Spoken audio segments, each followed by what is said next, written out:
Bon, partagez déjà, qu'on fasse vite parce que je dois partir. Je suis déjà en retard. Bon, s'activer, beau aimer, beau tchabaker, beau aimer. Bon, partagez s'il vous plaît parce que je suis en retard, je dois aller faire du sport.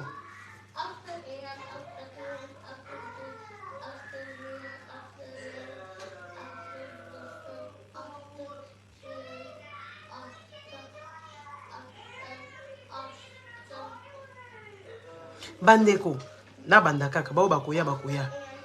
Bon, moni ko démolir eloko, engana lo banaebi mundele, parce que j'ai observé. Beaucoup de gens au vivant na Amérique, au vivant na Europe, na Asie, partout, ceux qui na Océanie, ceux qui na Australie, la plupart des Congolais sont tarés. Ils n'observent pas. Eh, bazar kaka bato ba survie. C'est des gens qui viennent survivre. La plupart sont tarés.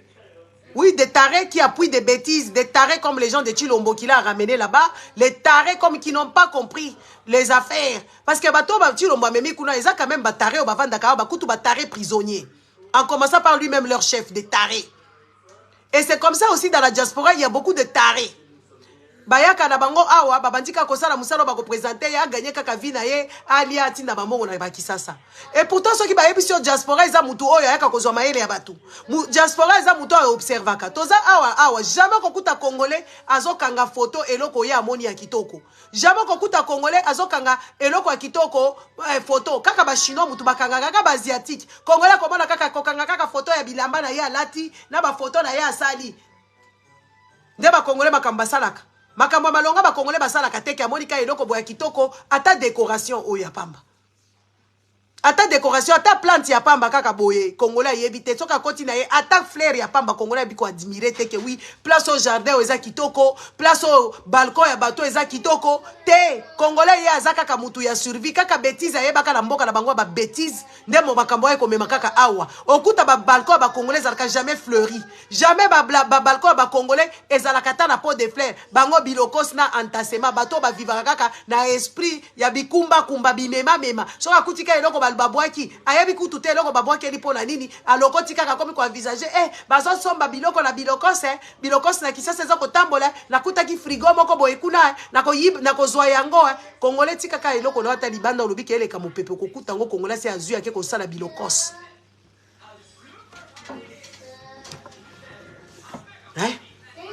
okokuta ye penza congolais ake kozwa bilokos atondisi balcon azala kaka na jardin. Oh, jardin ba congolais ezalaka kaka buzobe tondi bilokos azala kaka na cave komona modèle tondisa garage ba congolais bituke kota kuna te ezala ba ora kuta na Amérique ezala ba oya ba poto c'est rare mona muto congolais penza garage na eza rangé atie ba biloko na ye ba organisation neti ba biloko ba bricolage et tout amatisi yango penza boye te jamais bazamuke.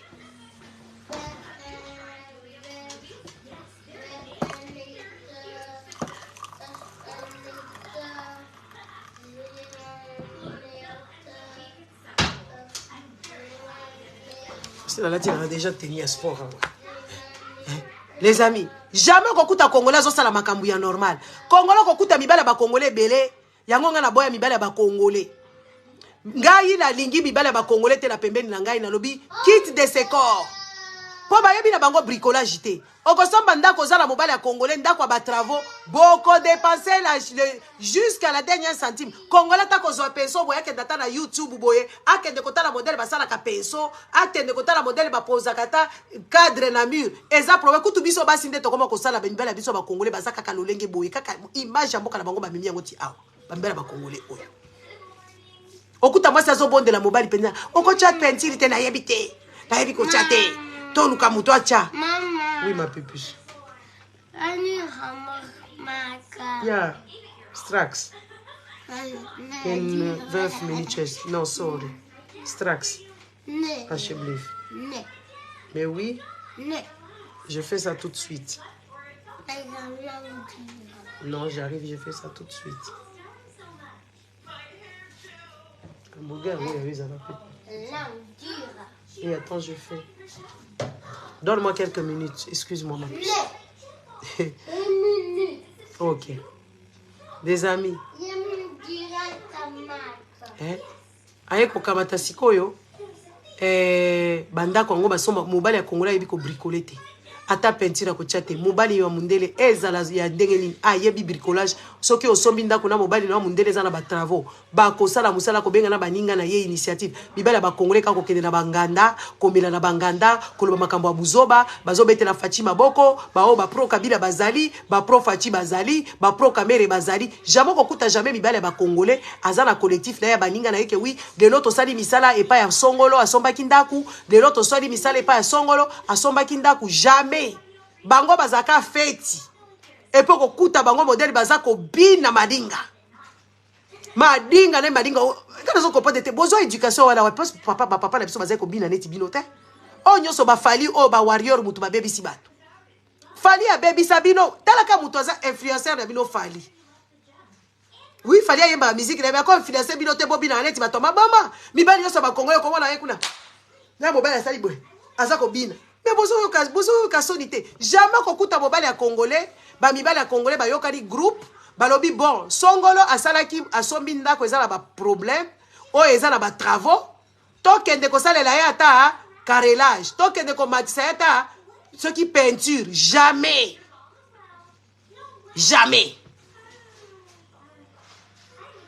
mobali ya congolais azala outillage te azala kana outillage te. Kokokuta un petit garçon ya ba 18 ans ya ba bikolo mususu ya ba mindele tolo bana bino kaka boye azana outillage asalaka bricolage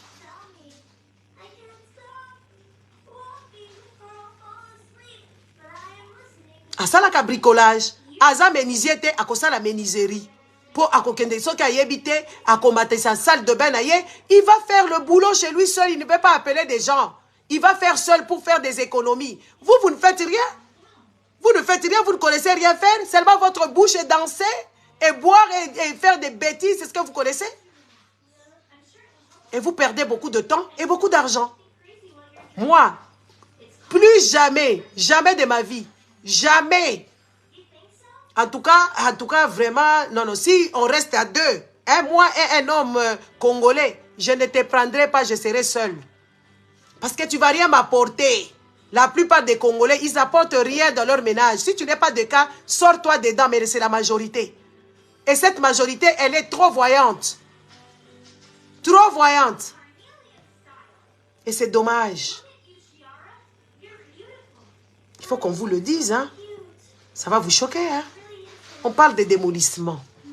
C'était un peu une petite... Moi, soin. Hein, moi, soin, on vous soigne un peu pour vous rafraîchir la tête. Un homme vaillant fait des économies. Un homme voyant doit savoir tout faire. Babilo onyo so soit disant bilo kwa mibali, bilo kwa makasi, mobali azo sala ngo azo ebisa mwasi. Yaka to sala boye. Yaka simelanga côté boye. Ata ampoule ya pamba boye. Moko mobali ya Kongola be ocha ampoule te alingi te. Mwasi nda chaka. Siko basi yango pe babolole ko wona keka kazo lukaka dibala. Moi, s'il faut que là, mais tu te débrouilles déjà mieux. L'homme là va te tirer de bas. Arrêtez avec vos hommes là qui vous tirent toujours de bas. Un homme congolais, il est quand même inutile. Il faut tout le balabino.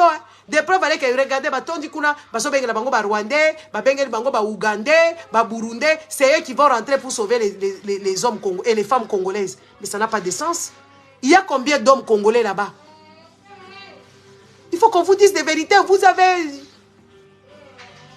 Zaé, les Congolais, vous avez échoué. Échoué de chez échoué. Il faut qu'on vous le dise. Le bricolage, tout homme doit savoir bricoler. Déboucher seulement, déboucher, remettre les bois, les trucs, les tuyaux là-bas. Zala la boba la Congolais, comment on allait dire vieux copola.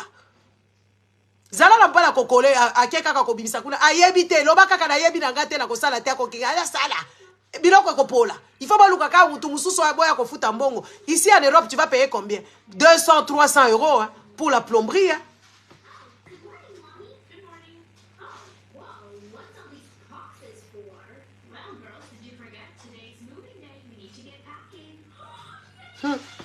Eza passe hein passe makasi démolissement et ça les makabongo te. Démolir quelque chose Surtout démolition et modèle, voilà, c'est démolition sauvage. Il fallait que les communes s'asseyent, regarder pour éviter à ce qu'il y ait des calamités, pour regarder les inconvénients parce que nous sommes à la saison de pluie, pour regarder les dégâts collatéraux qui vont se passer, les dégâts collatéraux des êtres humains. Ces êtres humains vont dormir où? Ces enfants vont à l'école, vont faire comment? C'est ça un État. L'État est congolais, un État. Il faut donner l'autre nom.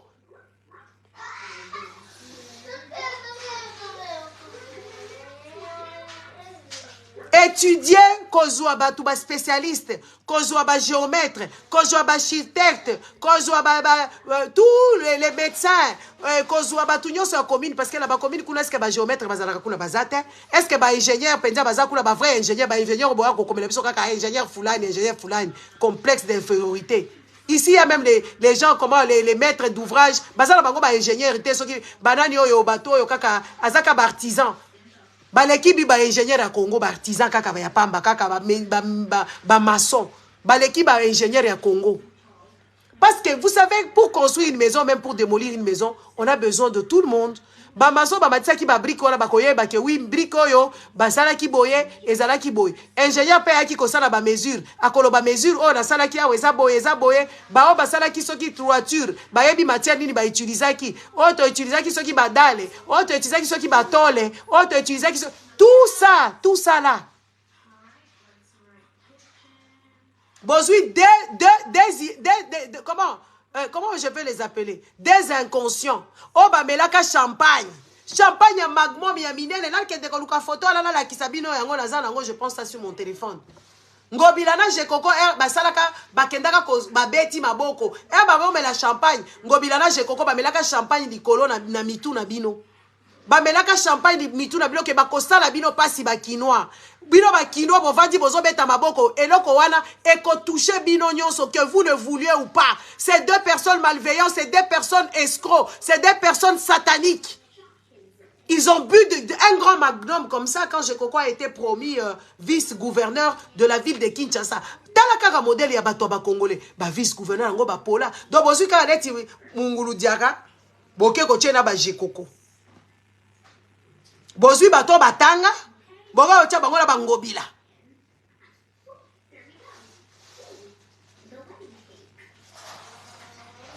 Et bah Kinois ba obete la ba Jekoko maboko parce que les Kinois va perdre contrôle de leur cerveau. Ils sont dans les églises pour en train de prier. Ba obu ke londa kukula ozo ke de pas ba pasteur.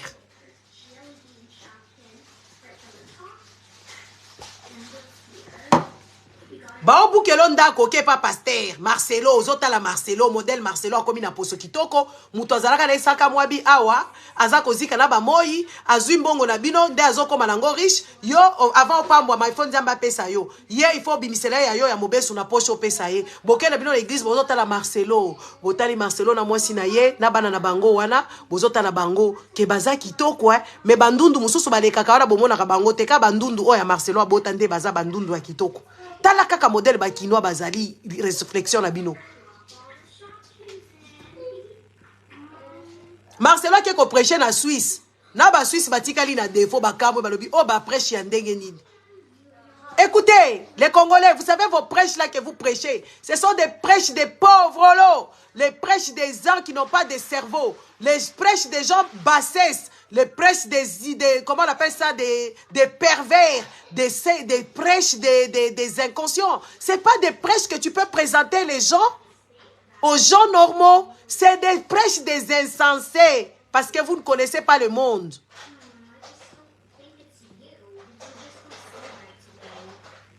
Aïe, na Suisse, voilà, Nathalie, moi, il y a des vidéos, j'ai honte. Quand je vois seulement les 7 mains de la personne, hein, tu pèses vraiment, tu te dis, tiens.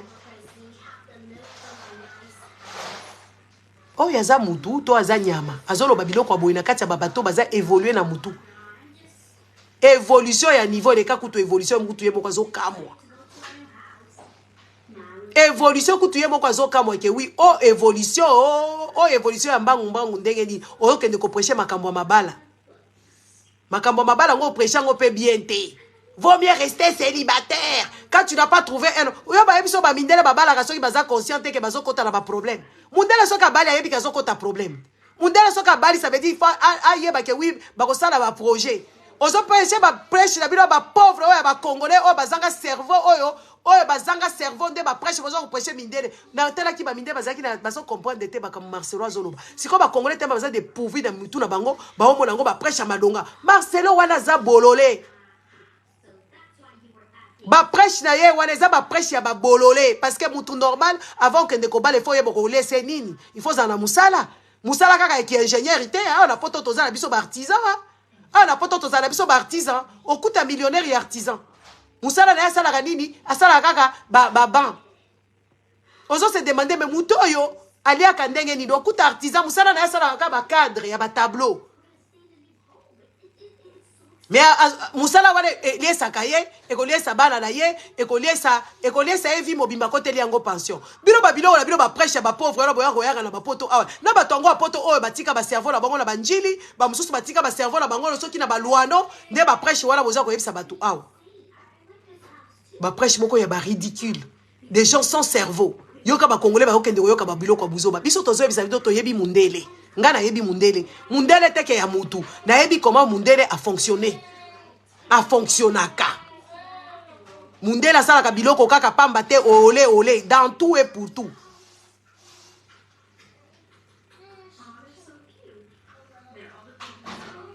Mundele 1 franc eza 1 franc 1 centime eza 1 centime mundele akozwa batu boye azui batu kaka boye au désapprouvé aye kaka bandi ko buka bandaku na bango sans koyeba batu na place bakolala mais boza na ba pasteur na kati ya ville wana ebele ba pasteur ba yambi bino na ba église na bino bokende na ba église na bango bokende kolala ba memeli bino biloko kolia ba mbongo ba dim nyoso bofuta ba mbongo ba action de grâce er bosomaka ba mapango na bino boke ko tonga na kati ya balabala ba civique. Yango tout est fait. Je sais même pas quoi dire.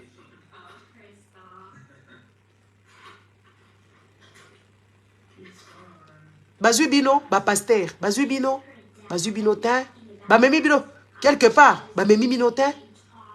L'État, est-ce qu'il y a pas bino sécurité en tant que des êtres humains? Non. L'État est venu juste vous mettre en dehors pour vous humilier. Parce que c'est ça le but des Congolais. Vous humilier, vous rendre bête, encore plus bête. Comme ça, vous allez na temps à réfléchir. Déjà, vous allez bilo kokolia te vous réfléchir. Ah, vous allez banda vous réfléchir ndengenini. En fait, c'est un complot. Et là, quoi, c'est un complot. Mutu musu sa keko bimsa balabala mobimba quartier mobimba ba bima eza lupangu na ye. Sans qu'on pesa batu préavis, batu basutu ki kaka ke yo comme lupangu wa mutu eza concession à mutu ba eko benga. Comment la Congo wala ka batu bazaka na ba concession? Concession agricole ou te concession na yebite bandi comment appelle la mutoza la concession minière ya ye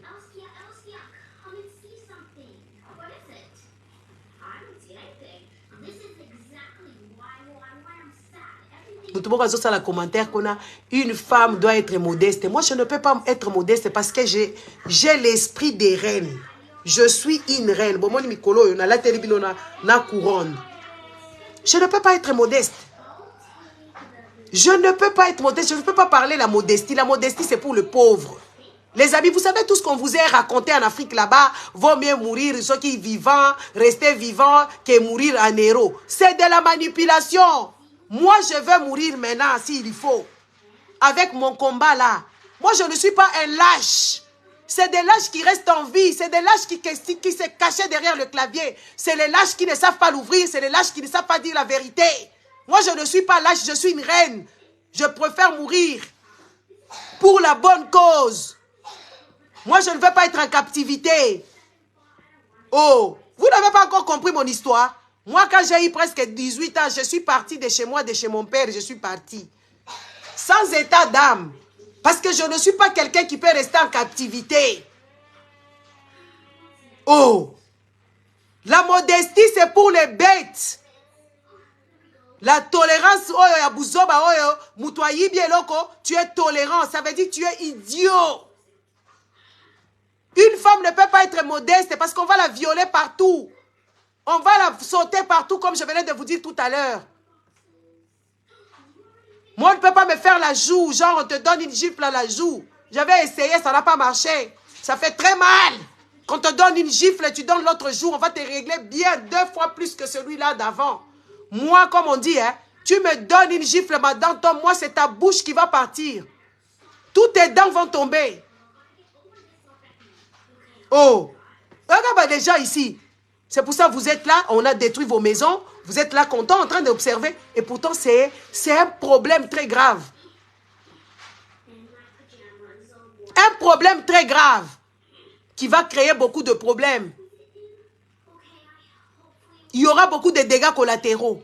Genre, poussière, spirango, bébé, bazana kati wana, bazui ba pulmonie, bazui ba asthme, batumso bazana ba asthme, basali ba crise, batuebele bakozo ba kosu ba rhume, bazana place à kolala te, moule koya et komema ba nye nyonso wana bozui ba mbasu, et tout ça là, vous demandez la modestie. Moi, je peux pas être modeste, je suis désolée, je suis très arrogante. Vous voyez pas? Je vais aller, oui, une reine n'est pas modeste, hein. Moi, je suis une reine. Je ne peux pas être modeste. Vous avez vu où la reine qui est modeste? Je ne peux pas être modeste. Et en tant que femme reine, modestie outi wapi. Basta kanananga, simbate. Non, simbate.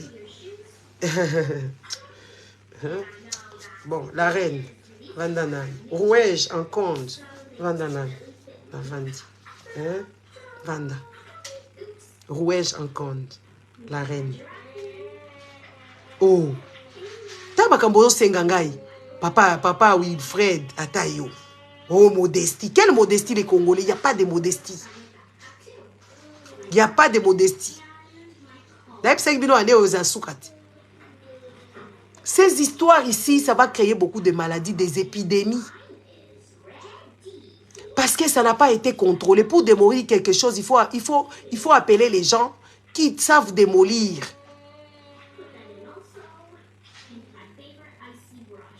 Ba matériaux botonga nango bandako utaka ba Dubai za contrôlé te par OCC. Matière eza na kati boyebité. Ceux qui ba miante eza na kati toyebité. Kala ezala ki les enfants ne tombaient ma malade ya ba tumeur. Le loko mongo bona mwana bota bitala tumeur. Tala bwana azokumba tumeur na litoi.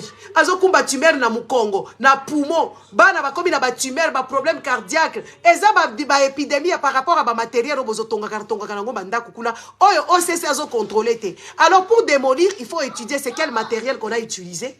Comment faire ça pour extraire ça d'abord? Ah oui, les amis. Hein?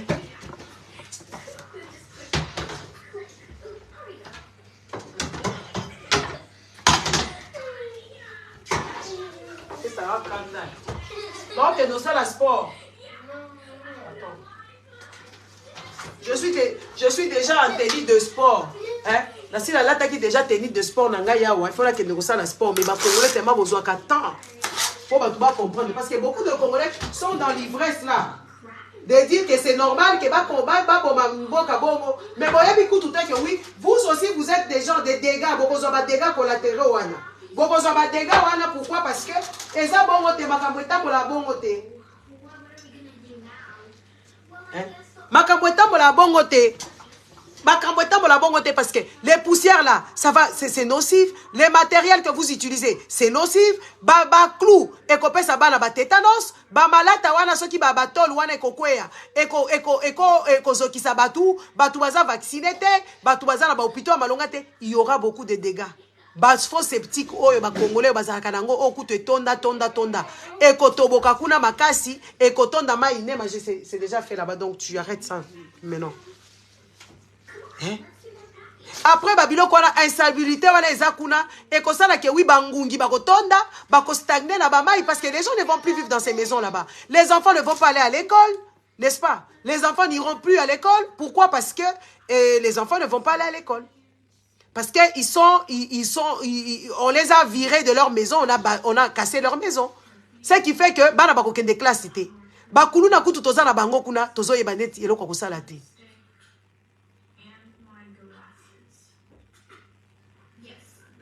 Hein? Bana bako kende classe, bana bako zala désorienté, bako zala traumatisé psychologiquement, psychiquement. Bak olali kaka oza mwana, baye ko tout anda kuna bino, bolali na kati bobandi ko lokota biloko bobandi ko kima. Quel traumatisme que vous voulez faire à ces peuples-là? J'ai koko nangobila. Yo! Boza batumoko ba illettré. Boza penza batumoko très méchant. Vous avez pensé au traumatisme causé par les enfants? Bazaki nanda kuna bango moko boye un matin comme ça ba bulldozer eye e bandi ko tuta bandaku e buki yango e bouger yango e toboli bandaku etiki kaka boye scène wana ya désolation sans savoir même où on va jeter ces bazareries. Ça va rester là-bas. Les Congolais bino bovanda na mituke comme squelette. Les voitures squelettes c'est au Congo là-bas. So imutuke kufi bozaka la place à koboa kango te. Et ko vande la bino oui na lo balabala na lopango ko kisabana et ko sala boye bala mususu bakufa na ba tétanos na ba biloko wana parce que vous n'avez même pas les poubelles kaka ya pamba bozana ngote siko ko démolir banda ko wana nde ba biloko wana ba débris wana bo ba kwango wapi poso mona teke bobeti mabe makasi bozo mona teke bobeti mabe makasi il fallait ko tika nanu batu wana boluka solution place ni bo boka biloko wana comment boko sala ba démolition wana en toute légalité et en toute sécurité. Bino boyebi bon sécurité te. Donne-moi le plateau là-bas. Hein?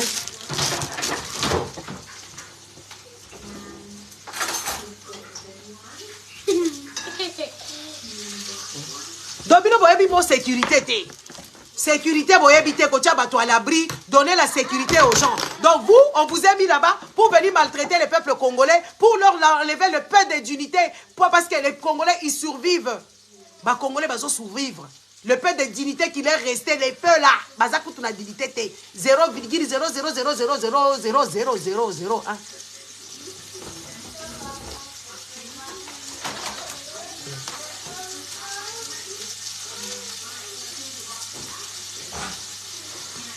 Hein? Le peu de confiance que Moutouazakana moi a bris à Louakamwanda Kouné quelque part, Boye Bolongoli Batou dignité de se loger. Parce que quoi? Parce que vous ne savez pas faire correctement votre travail. Et les Congolais sont contents. Les Congolais applaudissent. Ils ne savent pas que quand il va pleuvoir, Bama Iwale Kokotatina Bama Pango Pasolité. So ba toboli soki ba buki et okota kuna bangungi bakoye ebele batu bakufa na ba typhoïde bakufa na ba mbasu batu bakufa na ba malaria batu bakufa na maladie belé. Même les gens comment pour démolir ces histoires là il fallait même appeler batu à santé publique ba kota na makambo wana ba benga soki papa bino ya koko oyo asala kuna na IRNB soki nani oyo koko mona nani oyo oh papa iba kambongo covid ne ba stop mettre date sinon je vais arrêter de faire ça. Si tu étais grande, il fallait faire, non? Maintenant, c'est toi la maman, moi je deviens l'enfant. Oui, je pense que c'est comme ça qu'on va faire. Ah. Vous avez rappelé même Maïli, c'est ça le problème. Excusez-moi, hein? Les amis. Babino konyo sotu wana balo te soki to bandi ko loba o tozo longa Tshisekedi te tozo loba Tshisekedi te zando kutu bobuka kiawa et ça la nini comme ba flaque d'eau boke kuna côté kuti hôtel de ville ya Kinshasa ba flaque d'eau na ba flaque d'eau bakeli susu bandeko oyo bake ko bukela mwasi ya ngunza Karli Bond ndaku balobi o Mobutu apesa kindaku wana na ndenge ya bien te me bahati lukwebo mutu azui ndaku wana aya bukeli Wivine Landu Kavidi abukeli ndaku wana ya depuis des années soit disant Mobutu asala ka bien te siko bino bosali bien. Donc le Congo là net bino bokomi na pouvoir. Il faut bozo biloko nyonso ya kitoko baninga ata o basala kakala ata o bazalaki na mboka wana bango bakozala na existence te. Mais vous êtes juste des salopards. Baati lukwebo tu es salopard.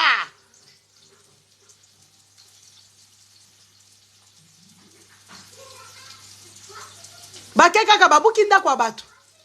Oh modèle Mobutu apesa ki ndako wana ezalaki na lolenge boy. Joseph Kabila wana Joseph Kabila. Azongi sala ki bato bandako ba movansi azongi la bango bandako na bango ha. Ngala vande pa tante nanga moko na ndako bato ya banendaka wana bazongi sala bango ndako na bango. Baye kolongola penza tante nanga na mobali na yazaki député ya l'époque wana bazongi sala bango ndako na bango. Ti Joseph Kabila azongi sa bandako bato bino bozoa ko buka bandako ya bato. Mbunguza Karli Bond wana c'est fut un homme au Congo, c'était un premier ministre. Bake ko buka ndako ya veuve ya Nguzi Akala Libonde balobi onda ko wana Mobutu apesaka yango bien te mikanda nyoso mwana mwasi wana et maman wana zanango. Mais cette dame là moi je savais qu'elle était avocate mais je ne sais pas qu'est-ce qui se passe. Babu kele ndako pa ya nani ya Sénat. Président ya Sénat buki ndako ya batu, il a jugé bon que Mobutu c'était un con. Jean Mobutu comme lui c'était un président, il n'avait pas le droit de prendre. Mais tu n'es pas en train d'engager les pays. Est-ce qu'on a vu là où Boké Kolobanae? Tu n'as pas l'engagé des pays là-bas, là-bas, Union africaine et de l'Est. Yoba, tu lobby et loco. Des fois, quand tu regardes Makamanga, Congolais, il y a tellement beaucoup de dégâts, il y a tellement beaucoup de méchanceté. Tu commences à te poser la question, ces gens ici, ils font quoi? Bahati, tout banda kunyo soza nango, ba fonction nyo soza nango, mbongo nyo soza ko iba. Yo ko somba ko quartier na yo ka ko sali quartier na yo, otongi ba supermarché, okei nango côté mususu, omemi kaka bisika, tala bisika ngo gomba ngo salité bande ko moi je peux pas vivre là-bas. Gombango salité, bazo wela ka bisika ya salité. Gombango c'était comment est-ce que bino bozala bambongo na bino na ba Israël mutombo boko vivre bon botika ba congolais taki boko ndosala ba ville na bino na tutombo la ka ba sud africain ba kima ba Yoville wana ba sud africain ba kima ba Berea ba kima ba Braamfontein. Moi à l'époque quand moi j'étais en Afrique du Sud dans les années après apartheid, les amis, l'Afrique du Sud partout c'était les gens qui ont fait du Sud mindele ba kima comme ba mindele ba clochard. Ba kenda ko tonga bikili na bango.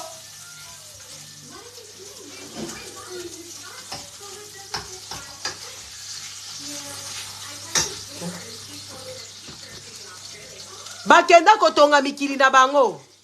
Eh, Néma, tu sais que nous on doit partir. Hein? Ouais, on va partir parce que on va partir. Hein? Baloba te. Baninga bakenda bakimi basenzi bato Yoville.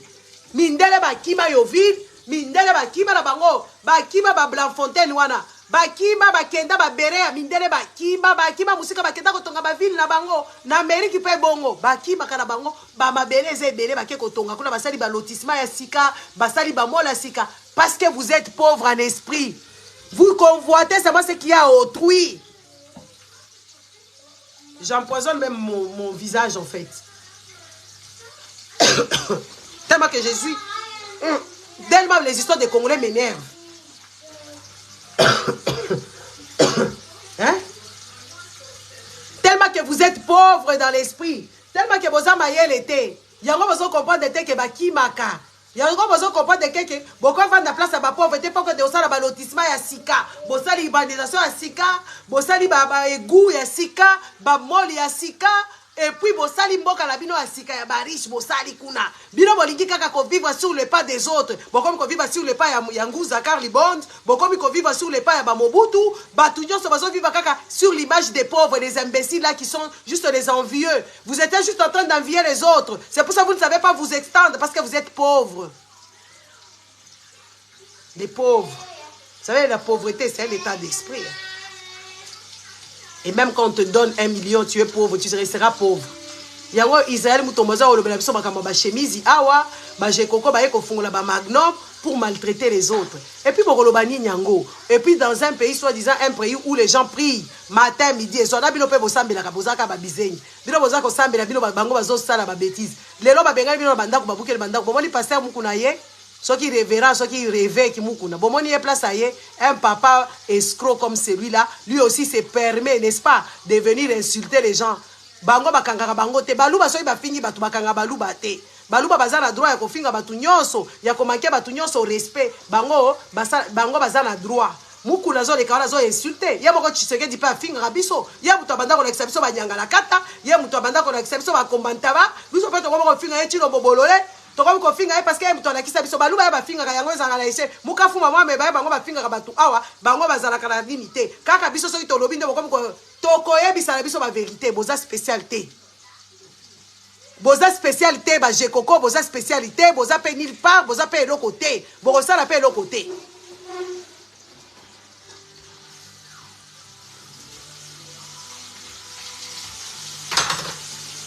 Oh, on mboka modèle nini oyo. Bozo tia balinga na bino na kati ya pas problème. Mboka monnaie kutu et si ekita na ngoya ko sakarate. Les Congolais sont dans une souffrance comme pas possible. Mama lamba ka lisusu na ndako tazo préférer somba biloko ya kolamba na balabala balushi. Bachele balushi ya madesu alambi fufu na ndako. Boyo kaka via lolenge boye. Parce que mbongo eza kokoka te. Ba tu bazo mona pasi. Oh, gratuité de l'enseignement, bon moi ici. Le loba ko mwangisa ti banda ko batu. Bon mwangisa batu zando, bon bepisa emploi ya batu. Batu bazaki ko vanda kuna. Ko gagner kuna bambongo, ezaki combien de gens qui est en train de survivre pour le marché là-bas. Boya bobomi marché wala, bobomi ba emploi ya batu. Oh batu bazo se débrouiller. Tolo balabino te parce que bino boza bananya ngo. Ba congolais oh batu ba congolais bon c'est ambela bo kendelola. Parce qu'à un moment donné, tout ça, les amis, c'est parce que vous avez des idiots et vous devez vous lever. Ce qu'on vous demande, c'est l'article 64 congolais. Ce n'est que le commencement. Si vous ne vous levez pas,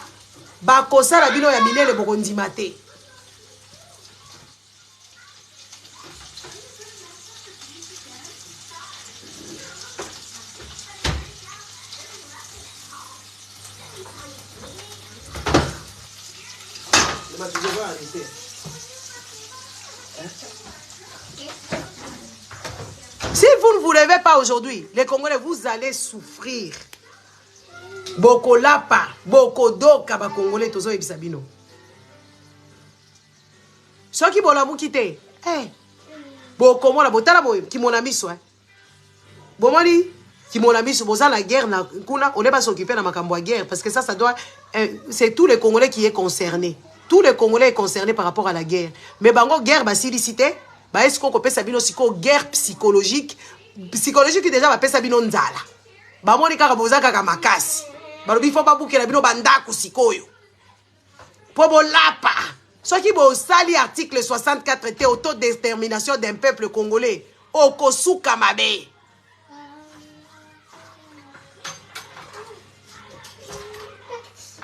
Si tu ne te lèves pas congolais, Général, Rabat, Amazon, salut à vous. Hein?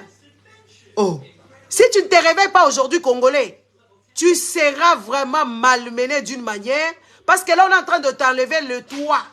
Quand tu as un peu, tu as du chagrin, tu as faim, tu rentres dans ta petite maisonnette, hein, tu te couvres là-dedans, personne ne sait que tu bois de l'eau. Maintenant, aujourd'hui, on t'enlève le toit sur ta tête pour que tu sois à la belle étoile. Parce qu'il y a encore les Congolais qui sont à la belle étoile à l'est de la République. Hein?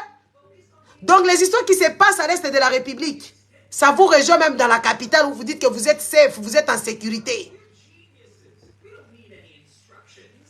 Est-ce que vous comprenez un peu le problème qui se passe là-bas? Il y a encore les enfants qui sont à la belle étoile. Aujourd'hui, dans la capitale Kinshasa, il y a maintenant les enfants qui sont à la belle étoile. On va dire que oui, ils ont conçu anarchiquement. Mais ces gens-là ont payé leur taxe cadastrale. Bah, fouti, bah, pas qu'il y a cadastre. Bah, ça, qu'on fout encore tout le temps. Bon, voilà, quelle la caisse à l'État. Donc, ces gens-là, vous devez faire. Il faut beau porter État congolais, na Chilombo, na justice internationale. Il faut faire une collective, chers Congolais, pour porter l'État plainte, pour porter l'État plainte tant que l'État vous a mis en danger et que l'État vous a escroqué. Il faut porter la justice, il faut porter l'État congolais à la justice. Déjà, attends ce qui posa, le mal reste le mal. Est-ce que vous savez qui attend la couleur de la mort, va pimer les moutoubilos à Olia? Va pimer la liberté. Et on te protège contre les autres. Même les pédophiles, ils sont protégés même dans les prisons. On essaie de les éloigner contre les gens qui vont les violenter. Mais vous, qu'est-ce que vous avez mérité?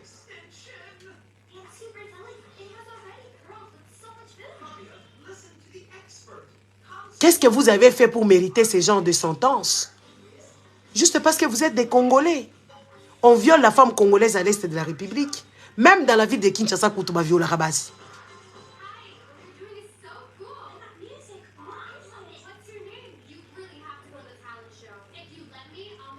Les enfants de l'Est,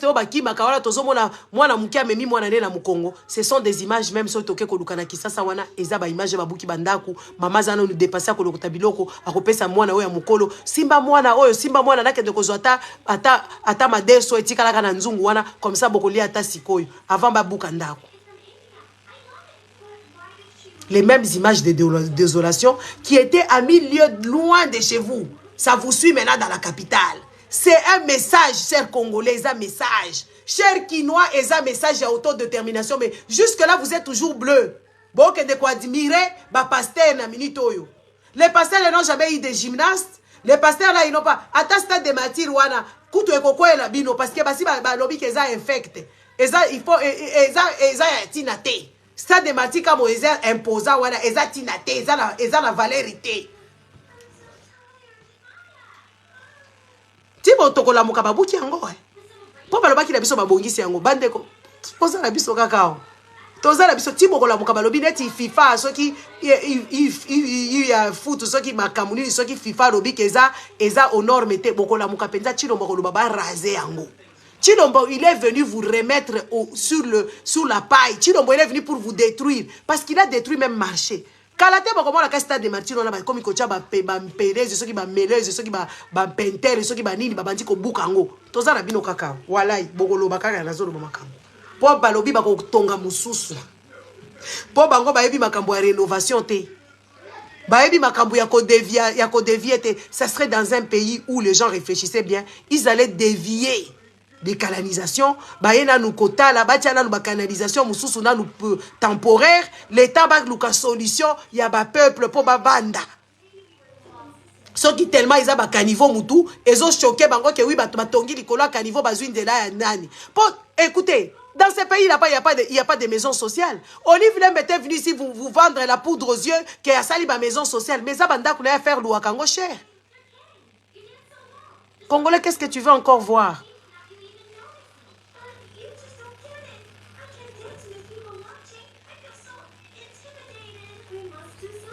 Et talingate.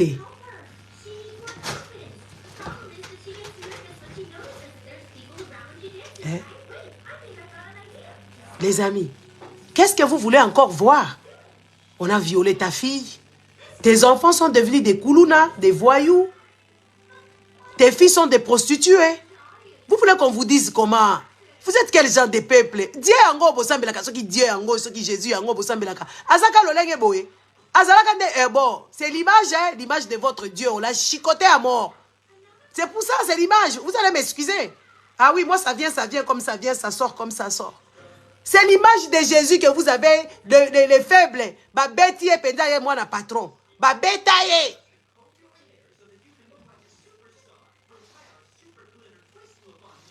Vous voyez? La spiritualité, c'est quelque chose, hein. C'est l'image de Jésus que vous êtes en train de propager là-bas. L'image des faibles. Parce que Jésus, maintenant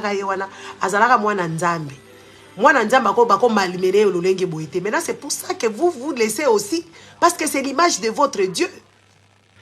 Laissez d'abord, on te tue et puis tu vas ressusciter. Mais tu ne vas pas ressusciter, mon vieux.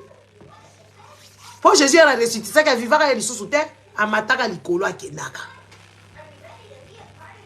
Parce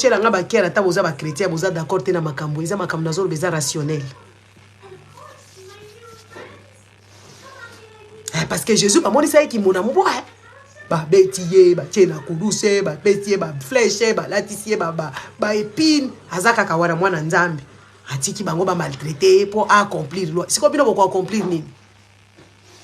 Loi au besoin accomplir au besoin malimene bino oyo besoin malimene bino. L'image de votre religion là-bas, parce que vous êtes tous, la plupart vous êtes tous chrétiens. C'est l'image de ça là.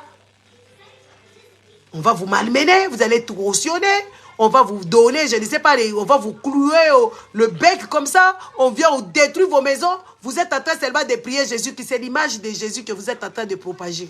Ça ne va pas vous plaire, je sais que ça ne va pas vous faire, c'est ça l'image que vous êtes. D'ailleurs, ça commence même à m'énerver, je pars. J'ai raté de faire le sport en communauté. Parce que les gens normaux, ils ne peuvent pas agir ainsi. Hein? Les gens normaux, ils ne peuvent pas agir. Parce que vous avez les modèles. Votre modèle, c'est Christ. N'est-ce pas? Docile, même quand on te fait mal, tu restes là. Même quand tu as le pouvoir de sauter, tu ne sautes pas. Même quand tu as le pouvoir de revendiquer tes droits, tellement que tu as l'image, tu as l'image, tu as l'image de ton Dieu. Et voilà les conséquences.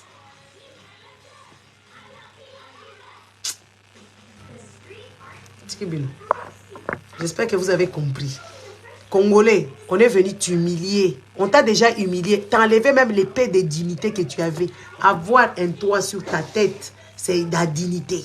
Kozalana toit sur la tête, c'est la dignité. Mais toi, on vient t'arracher ta propre dignité là-bas. Et tu es allé encore en train d'applaudir. Tu es en train de faire quoi? De s'imaginer que oui, il viendra sauver. Lui-même, il ne s'est pas sauvé. Sauve-toi. Jésus-Christ ne s'est pas sauvé. Il a laissé des choses faire. Oui, jusqu'à ce qu'il a regretté même son père. C'est comme ça que vous regrettez. Vous regrettez la minute vraiment. Jésus-Christ a regretté. Eh père, tu m'as abandonné. Et pourtant, il avait le pouvoir de tout faire. Même Dieu, je pense qu'il s'est dit, moi, non, je pensa à comprendre de l'autre côté. Aza soit disant le pouvoir de la bambisi, de la masanga, asali ba pouvoir de masanga, et tout ça, elle est comme il peut se sauver, à se sauver. Regardez l'image. Il y a tout le monde qui a blasphémé. Les amis, il y a quelqu'un qui a une inspiration, il y a quelqu'un qui a une valeur. Na préparé le thé na la papier thé na le thé bolimbisa ngai na kanisa ki yango pété bolimbisa ngai na biso lo ezaka la vérité. Oui, nzambe kuta regretta biolingi na aider yo neringa na za wana yo na pesa ba pouvoir songolo za soki oza nzambe yo boko ndeni bako beto ne niveau oyo yango Jésus akenda akozonga katepo ba traumatiser ya niveau na minute okutu soki ba yeba ko tia soki ba taser soka ye na minute taser modèle akozwa ba taser ya kosakana te ba arme oyo ya kosilisa batu makila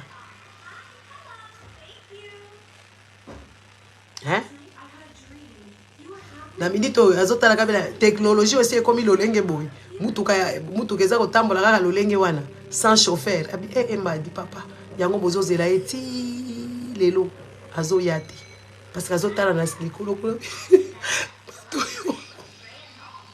popilo bondima makambo na boyebi mutu na makolo te bondima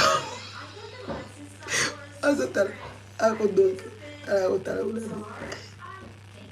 atoyo modèle basala kanga bazala kutula la technologie te bachaka kana mkurusu bazwa penda ba clou wangai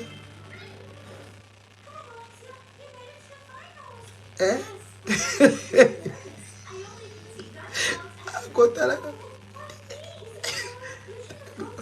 o Satan Poutine azana nini yoka Jésus azotala likolo yoka Jésus azotala likolo bi Poutine azana nini babi na ye ba ange balobi na ye Satan debi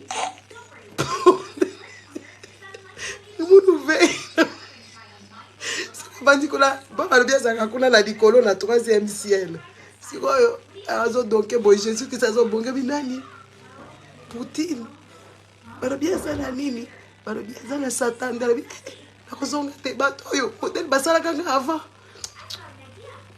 nakozonga kula te oui aligite nakozonga te bino siko boza kozela bozu image azwa mayele kula bia kozonga te akozonga te yo siko ozo miso en charge te n'est-ce pas ozo miso en charge te ozo la mukate ozo zela kaka toyebi te omona nini olingi omona nini yo pasi ya nzala oyebi yango pasi minyoko ya kokende koboto oyebi yango minyoko ya kozanga kolia oyebi yango pasi nini yo lingi komona maladi songolo na songolo zoko kufa nango olingi komona pasi nini bandaku te bandako ngwa malomba ya malonga te siko yo lingi komona nini po olamuka congolais c'est l'image de votre religion parce que Christ il avait le pouvoir de tabasser tous ces gens là-bas papa babangi na bayoki na sango non ya a comprendre kité ale comme kolela papa tu m'as abandonné yango bokoma ko boso chilombo aleki bokomi ko bosa na bokomi benga chilombo papa bokomi benga desija kero mama Parce que mitou na bino esala malamu te. Mitou na bino esala malamu te. Et vous le prenez comme si c'était lui le chef. C'est vous les chefs. Le peuple, c'est les chefs. C'est le peuple qui décide. C'est le peuple qui a le pouvoir. C'est le peuple qui décide de son destin. Bon, na kokai na mère na biso, na kie na ngana mitala na vanda. Na raté sport, mais c'est pas grave. Na meka kokende odala ceux qui baza kaka to bazate. Mais Congolais, Zibula Misu, Telema, Shimama Congolais, Shimama, destin yako kumikono yako. Telema Congolais, destin eza na maboko na yo. Nzamba ko kitate po nzamba dota yo mutu. Na kati ya mutu na yo oza na makanisi, oza na cerveau, oza na mayele na kati, il faut tambwisa mutu na yo. Mutu akanisaka, mutu asalaka makambu parce que bapesa ye mutu. Oko vanda kaka boete, o vandi kaka ozala mutu, mais ozo salisa mutu na yote, mutu mususu ndaza ko yebisa, yango bozo zela kaka boko zela ti, Jésus ko yate. Azo mona, muti, aturi kun, aza na nini? Alobi, aza na Satan de, alobi, azonga oyo. Ako dinga te. Alobi, adini, abi Satan de. Abi kasi, eza wapi, abi eza pe, alobi, to bazalaka kutu na ba Satan ente ba tchanga penza bo oui sans pitié tazonga banj balobi okende lelo ya lobi okuna aboyi na ya okende te komika lelo komi lobi kuna komi lobi okuna balobi macheza te Jésus qui salobi macheza te la koyate Jésus koyate akobi lelo lobi kuna tate atalika la pouti la bimisi s'attendait pour mindele ba kotika Jésus te ayo zo bango ba mindele boye bio ba mindele basala ba paradis na bango batu basala ba mbongo na bango bazo sala ba pareil ba machine ya kobikisa batu awa et tout ça mundele ngi ko daete mundele so kalingi daye il faut azala penza mukolo a perdre so kaza mukolo te abeli ba maladie wa ba charcot nde mundele asengi liwa. Mais mundele kaka boye azala vie na ye azala mbongo na ye azala paradis na ye awa na mukili awa a voyager akendele na ba mai akende kosala ba plonger na ye akende kotala ba dauphin na kati ya mai akende na ba safari na Kenya mundele wala lingi kokufa te soki Jésus aye kozwa bango o basala enlèvement mumba mindele ba ko attaquer na ba Poutine wala ba kozwa ba Satan de ba bimisi yango kaka bino de bolingi kokufa parce que bino boza bato apasi bozo kalisa place mususu nde vie eza kuna vie eza kaka wa sur terre. Vie eza awa. Il faut vivre awa parce que yo okokende ko vivre kuna na lolo kozana nzoto te. Nzoto no bakolia yango, to bakotumba yango. Eloko il faut yeba siko il faut bongisa place au vandi, il faut ko bongisa bana na yo à venir. Ba Congolais belé bako yina nga bakoloba na blasphème te nazo ebisa mino vérité. Est-ce que bomoli ba pasteur bazo vivre na passe? Ba pasteur pe ba olinga te soki Jésus aza bako mukuna ko changer position, mukuna ko fate. Mukuna mutozo luka pouvoir ti to yebi na buzoba Moïse mbi ekutu ndaku na yazalaka ye moko azalaka na mwasi moko kuna te azalaka na mutu te kuna na kati ndako Moïse mbi otali penza ndako lobi chenche eleki ndako abakamere wana avivaka ye moko aza soki na combien de garage ya mbiye moko siko bokalisi ye oyo wana Jésus abibika lelo Moïse mbi alobi na ke enlèvement akobenga baninga na ye bako attaquer Jésus. Dako kende te so balinga ki ba kende pasi yo bazo komonisa bato mbongo nyonso baza koyiba n'est-ce pas bamukuna oyo mususu oyo saka mwabi oyo Marcelo akokende te Marcelo akokende wapi oh Marcelo kutasi ateya ye pona ya si ateya sidisi akoma opesa biloka ba bêtise oyo nyonso azoloba Marcelo akokende te banda ku nyonso ya tongi atika ngo awa non Jésus abima kaka lelo bon moi la lettre va passer au Kendete. Oh, bah quand ça cabine que oui, j'ai cherché le monde, j'ai trouvé le monde. Mais tu es dans le monde, tu vas chercher le monde de quoi? Bah au Kendete. Bambongo la bango ba yibi bino bambongo ebele boy dépose à l'église 10 ans fait ça dim. Ba tongi bandako okasi Jésus aye penza lelo alobi tokende enlèvement kuna na lola ba yebisi bino bobandaka ko yemba alléluia kembo na yawe bozo yemba ya vandi du côté du père soki bino ba vandi bino na gradin so ba vandi bino côté nini bobandaka ko bino bango bazala posa mokili ba melaka ba vin cher ba mela ba winard ba mela ba champagne yokasi ba okende te Bako attaquer Jésus, Jésus a yebi basolo wana se yebi ke batoyo ba fa quoi. Bazo utiliser comme on ngasa ko futa ba redevance parce que bazo profiter la nani la franchise, ba franchisa kombo Yesu. Ba église oyo. Ba si ba franchisa kombo Yesu, Jésus kuto azwakata infranté. Bazo ka kombo Yesu a franchisa ngo. Basali yango comme il ba franchise ezaleti ba McDo, ezaleti ba Burger King et tout ça, tout ce qu'on connaît, ba Pizza Hut, nde kombo Jésus. Si ko Jésus est moko redevance moko te ba futa kaye. Il faut ba futa ka pe redevance na Yesu hein. Ba franchise penza kombo mutu sa revde. Si Yesu azo ba makamunyo soto abi ba escroc oyo. Soki na ke bangonde bato liboso ba ko bomba ngai. Encore ba ko kende ko senga pour Satan. Satan de. Jésus a habité, te bacheza, te nagodena ngate, nagodena ngate, nagotikala awa. Jésus a boy, akoyate. Leti Jésus akoyate, ça veut dire yo, il faut telema pour bongisa bisiko vandi. Yo, il faut telema, o sale la bana no avenir, o tika bango na mboka o ezana kimia, o tika leti baninga nyoso basalaka. Mindela basi ba comprendre que Jésus akoyate. Yango mona kamindele bazo bundela bana na bango, bazo bundela ba pension na bango, bazo bundela propriété, bazo linga ba maladie ba éradier ba maladie nyonso wana, ba vivre longtemps, ba accompagner bana na bango. Po akoyate. Akoyate. Dada Masawa. Dada Masawa bon arrivé dada. Gros bisous. Akoyate. Modèle kaka batsala kaye wana technologie ezalaka te.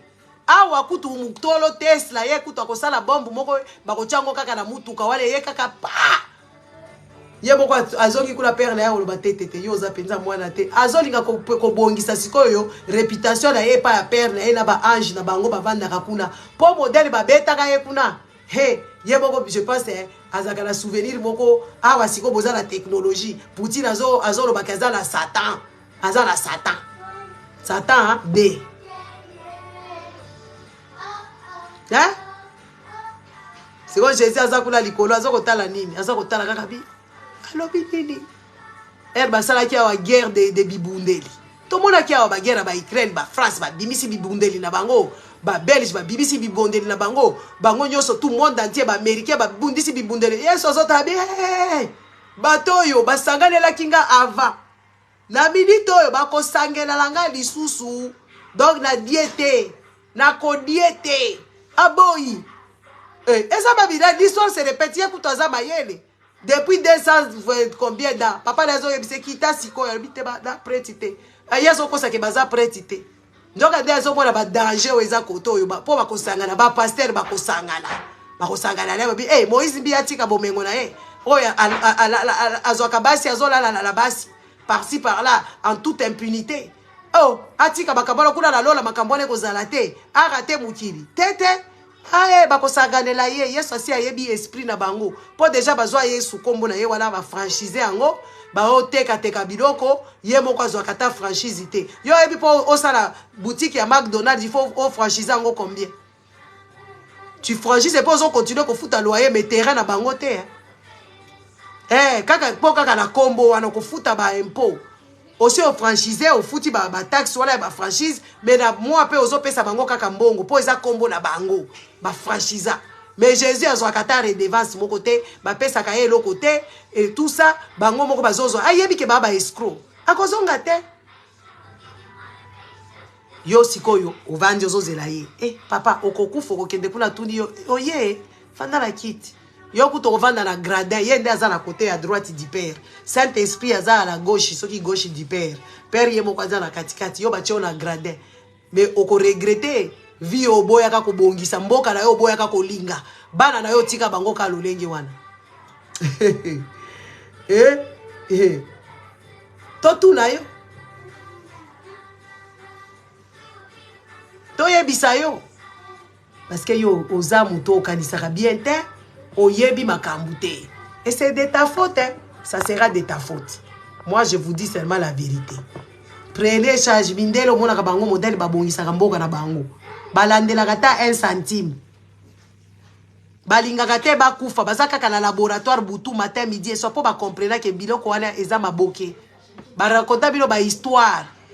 Paradis eza kaka awa sur terre.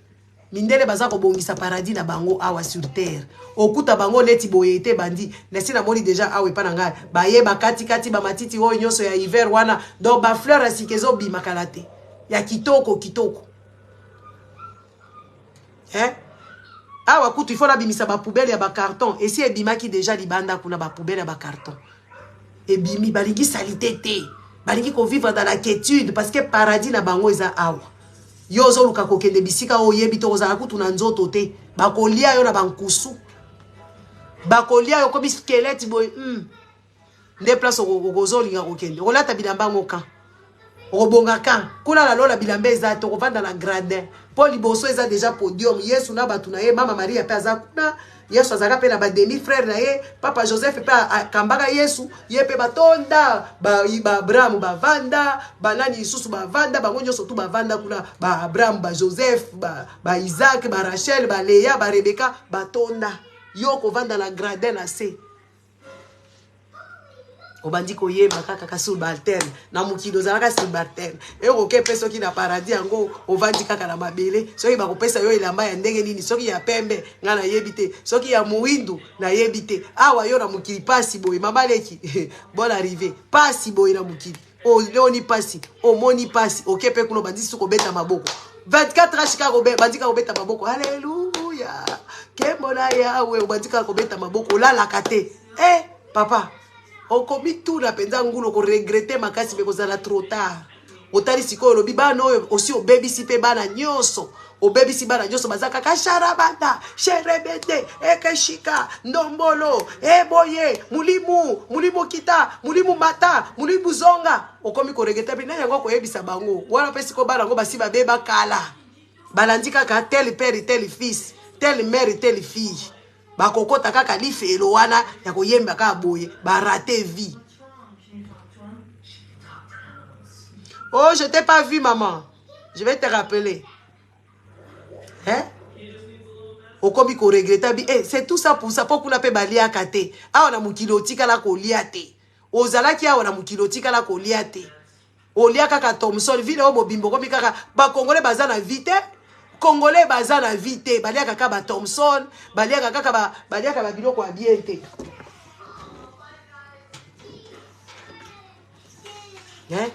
osili sa awa okomi kokalisa caviar njoka nde caviar eza na fleuve Congo kuna ebele caviar eza nango ka maki caviar oboyoka caviar eza maki ya bambisi eza bambisi nyonso baza na ba caviar ça dépend la modèle yo kosalela caviar wana caviar eza nango ka maki ya bambisi et puis baki ya mobeso nde caviar ba caviar baza kuna kutu ba caviar spécial baza kuna na kati ya ba mer na nini Congo kuna bakufaka na vieillesse yo vandela ka Thomson moko boy ba memaka ngona ba morgue nde ba yeko memela yo caviar eza baki ya bambisi awo yo ka caviar okanisi eza quelque chose de spécial po yo ki coach amandi shika zolo ba caviar okanisi caviar eza kutu zei moko kondimate zei il faut savoir soko za muto yebi ko sala ngo modèle ko fond de ko kaka boy ndeti yo congolais okokaka biloko ya zei te ko sepela kutu na caviar te ozo s'imaginer caviar eza soki biloko nini eza eloko spécialité otikala ko goûter eloko ya bien ata steak ya bien penza ke oui musuni ya bien yango wana bakati yango bien olie penza okalingi yango soki ndenge nini otikala eza kala tuna batu congolais combien baliaka musuni lelo musuni ya ngombe congolais penza sombi 2 kilo ya musuni yake kolamba na ndako azwi mbongo yango wapi azwi mbongo yango wapi ata pondu kaka ya pondu ekoma pasi kolia pondu sikoyo oza mutu andenge nini oza mutu bolole mafuta ekoma l'huile d'étoile ba étoile ba l'huile d'étoile na kati ya pondu l'huile d'étoile ozo kanga l'huile lukuna obana penda bazolia ba fufu na bango ba 10 boule ya ba fufu ya mwindu ya salite bazolia ba fufu na bango ba mwindu sikoyo na pondu wana ya mai mafuta ya ba l'huile d'étoile mutu penda zolinga beta penda kaka likolo ya l'huile wana po esimba quand même l'huile d'étoile na kati ya pondu kale zaka loponga la diesomeli penza osali ozotala penza mafuta na mafuta mbile koma difficile siko l'huile ozo bobenga mafuta ya l'huile bokozo wango wapi siko bino boza bato ndenge nini totuna nanu bino bapimeli bino nyonso ti baye kobukela bino bandaku illégalement Nyoso ka bozondi ma po bokende ka lola. Ah, tukanga lola wala la boy yango la lolenge boy. Tipo ndu ya pambe koma difficile. Ba changer penza ngombe koma mbwa. Ba koma koboma ba mbwa ba milu nyoso basili kamere kutu ndaza na ba mbwa na yekuna teka ka bango. Ba koma koboma ba mbwa en plein vie. Ezaka makambo ezaki ko salela mana obscur. Ça se faisait, on appelle pas, ça se faisait occulte. Ba misunya mbwa wane. Ezaka masolo tozo koyoka na sango ke oui ba tutel e mo ba dia ka mbwa. Ezalaka boete. Ezaka pe likambo ba papa moko boye ba soki ba timoli ba diamant na bango e bazo kende na ba creuser. Ba moni mbwa ba tozo le ka côté kuna. Ezalaka pe kodia maboete. E ba ke creuser nzalele ki bango kuna bazala mbongo na bango a diamant ba ebi ke oui bon. To se sauver kaka e to koma na ville to te ka diamant na biso to zo ba mbongo to lia musuni. Lelo ba koma kaka batu bazo lia mbwa. Et comment penza normal batu ba lia mbwa. Bazo lia pe nyau. Nyau wana bokanga endoki. Me bolia ka endenge nini. To tu na bino te po bino bozaka ka batu. Bon batu te. Bon, les amis. On va na kaka lolenge boy. Congolais.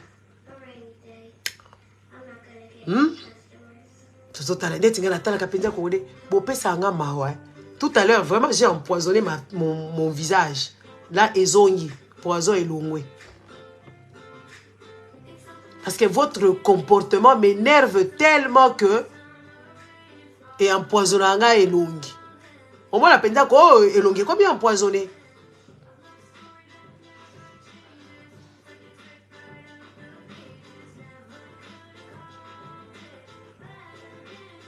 Il faut tout enlever bana. Bana nyoso ba congolais, il faut tout enlever bango balongwa na ba parents ya ba irresponsable na modèle oyo. Parce que peuple congolais oyo ba parents congolais baza ba irresponsable. Ba vandi na bango bazo beta makambo ya sai mboka na bango kuna makambo Tshisekedi si engagé bango kuna na UAC soki Union des Afriques de l'Est ba yebite be bazo ba sai abali. Mais akoba na basi nezo sadingi? Oh, batelemi awa lisusu.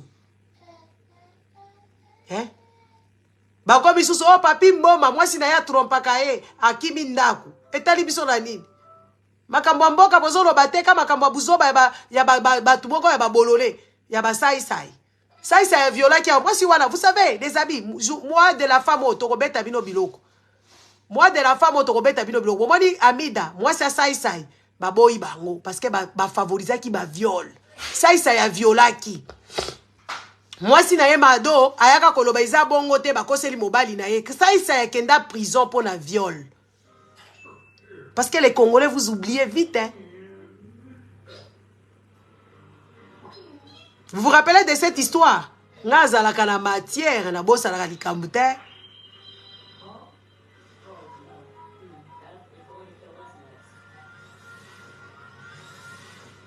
na bossa likamute. Moi, si ça y qui kokende kuna, oh, mobile nanga viola kite, tozala ki wana, tozala 13 ans de mariage, et patati, et patata, aloba babuzo bamoko alolenge wana, mais ça y a prison violeur.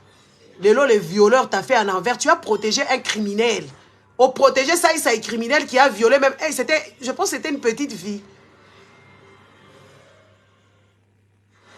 Moi, si ami, oyo, maman, oyo, soki Alia koma kokoma bilobela moko otali penza manque ya maturité. Akoli peta bazala ba syndrome ba Peter Pan, le syndrome qui fait que les gens ne grandissent pas. Ba Alia bazala ba syndrome ba Peter Pan, a oyo mususu mwasi ya kamere oyo Amida syndrome ba Peter Pan. Place nazo ebisa bino bo comprendre makambo ebele te bandeko na ngai. Peut-être bozo comprendre ngai. Bazala ba syndrome muninga zole la liwa botala kaka place na so biso bato baza batu moko mitou et ça la kamala monter et puis batu moko ba méchant en fait. Vous savez pour trouver une personne méchante comment tu calcules une personne méchante parce que bino boyebi ba système ya ko calculer bato méchante. Moi mutuna ti kamere na Amida baza ba méchant ba yoko la kisabiso vidéo Amida zo sala boye. Mais muninga za kokufa kuna muninga zole la détresse pour la batu normal na ba pays ya bamboka normal ba kolinga kutu ko afficher ko s'afficher te ba ko batama tellement qu'ils s'en fichent tellement ils s'en fichent éperdument de vous et de vos trucs et vos gens allez vous faire ailleurs n'est-ce pas Ils s'en fichent de vous. Ils vont faire quoi? Ils viennent s'exposer, dire que nous sommes bien. Et ce message-là ne passe pas seulement pour la pauvre dame idiote qui est là-bas en prison, à l'hôpital. Hein. Non, non. C'est le message qui est pour tous les Congolais. Et les Congolais ne vont même pas décrire. Comment je dirais ça? Les Congolais ne peuvent même pas décrypter cette information, ce message-là qui sont en train de nous passer que on vous emmerde, taisez-vous vos gueules qui puent, allez vous faire voir ailleurs. Nous, on vit. C'est que pour nous et alors pour nous. C'est ça, vous voyez, Ami Dana Mobali ne Kamere, Kamere avandi na kiti, azo bimate, Kamere azo abimi ne tika mwana 11 ans. Hein, comment les toubana va 11 ans, so tubandi koko là, kaye ko sala ki patron. Ozo comprendre te ye papa, ye mwana. N'est-ce pas? Ba yebisi biso, on s'en fout. On vous emmerde, Tolié Mbongo à 100 jours encore. Vous n'allez rien nous faire. C'est ça les messages qui sont en train de dire, parce que vous ne savez pas lire des messages. Vous pensez qu'ils sont en train de se présenter parce qu'ils sont une famille unie. Non. Il dit, on s'en fout, on a nos enfants. Nous, on mange. Nous, on vit. Et tout ce que vous allez dire là-bas, c'est quoi, ami d'ailleurs comme ça là? Syndrome à Peter Pan. Voilà, ça c'est dire que papa Kamere Kavandi na kiti. Kavandi na kiti basali festa na basani na bango ya basenzi. Bazata na argenterie te. Ah oui, bazata na basani ya malonga te. Bazala na système la mndako ba riche baliaka na basani te. Baliaka boyete bache ba bibakuli minene boye. Ndako ba riche elia maka boyete Kamere na mwasi na mida boye bielo te. Na ndako ba riche ba sevaka sur plat. Bazoya penza cuisinier azoya na sani. Alati bagan apesi sani ya moto na biloko déjà baza décoré wana comme na banini. Bino boyebi makambu te. Tokola kisabino. Bino boza ba riche te. Boza ba même pas bokomi ata na niveau ba parvenu te. Na ndako ba riche baza na mbongo. Ba mbongo yoso boyibi boza kaka ba senzi ya niveau oyo bandeko na ngai. Ba Kamere na ba Amida. Bambongo yo ba yibi ya 100 jours. Bazaka ba sendi na ba bibakuli ba tie ba biloko na ba bibakuli, mais c'est pas comme ça qu'on vit. Ba Congolais ba sendi moko na ndako ba riche. Bato ba bengami ba riche. Ba yaka ko service sur le plat. Boko zalata 100. Ba cuisinier baza ba serveur ba zo yana sani eza moto donc eloko kolia eza moto na kati ya sani bazo yana ngo ba tie ono tali penza ba tie na ba fleurs comestibles. Et ça se passe comme ça tous les jours chez les riches. Est-ce que la aussi? Est-ce que bino bon raconta? Nous avons posé plusieurs questions. Bon, bon, peut-être bon raconta ba riche. Bon, kenda ko dîner pas ba riche. Bon, et puis ça là. Bon, si bon kenda ko dîner pas ba riche. Eza motuna, hein? Ngala kenda déjà ko dîner pas ba riche. Okumona penza sani. Ki bakuli eza na kati ya mesa te. Bolo beza coutume te, riche te. Est-ce que nga na kosi bolo ba soki nga na kosi. Bokolo ba o eza culture na biso te, pa ba riche ba dia ka boete. Et pas ba riche bazaka na ba cuisinier na ba serveur, ba lati baga ya pembe, ba tele makaboye, ba tie makolo maboko sima, bazo zela, bazo ye ba mouvement ya chef. Ba ye na sani ya moto. Ya moto.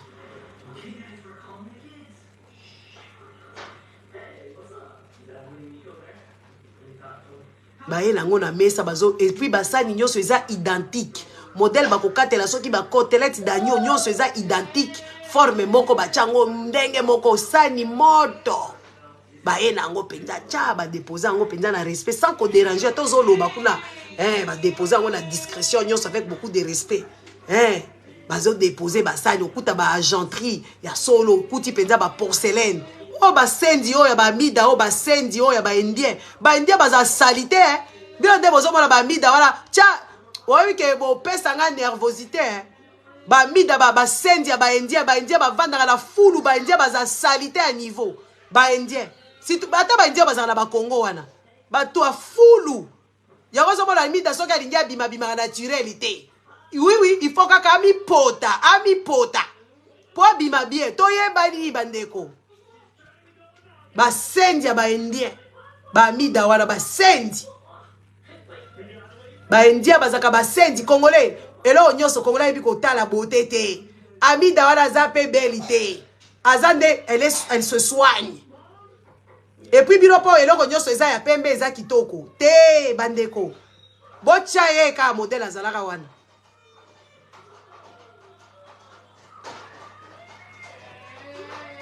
Nasi la raté sport yango na vandika.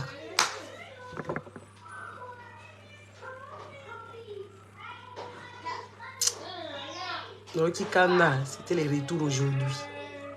Yango ba pesinga Kanda na ba bourgeoisie moko idiote. Bana ba bourgeois ba la taraboete na table. Bazaka chiki bana de ba bimi de tubandumba. Tubandumba ya paka juma kaka ndenge moko ba fia paka juma bazola takaneti bana ba kamere wana. Papa, siko papa zo linga jouer ki bourgeoisie a bisaka mwana ngo a tourner bata le lomi. Elamba wala bana ba bourgeois ba la taraboete. Tolo ba te. So ba ke peut-être boîte de nuit hein. Nde ba kolata na besa ba la taraboete. Il faut to yebisa bino ba pauvre oyo ba yebi vite. L'art de bien vivre. Vous connaissez rien? C'est des pauvres mentalement. Yeah. Ja, ik ben klaar. Ik ben klaar, mama. Ik ben klaar. Bon, les amis, on s'est là, moi, on a lobby na sala qui live il y a 10 heures du temps. Ba Congolais, ba eko beta, ba masolo.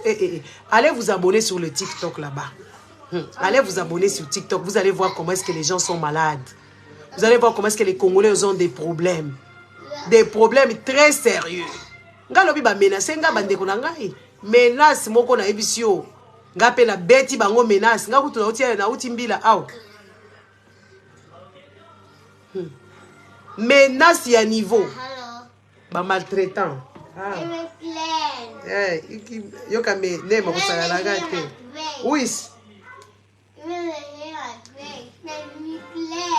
ne ma biso photo bima de toute façon c'est quoi ne ma ka osakana na ba poupée na nemo. Bon, bonne soirée. Congolais faut bozibula misu, bola muka.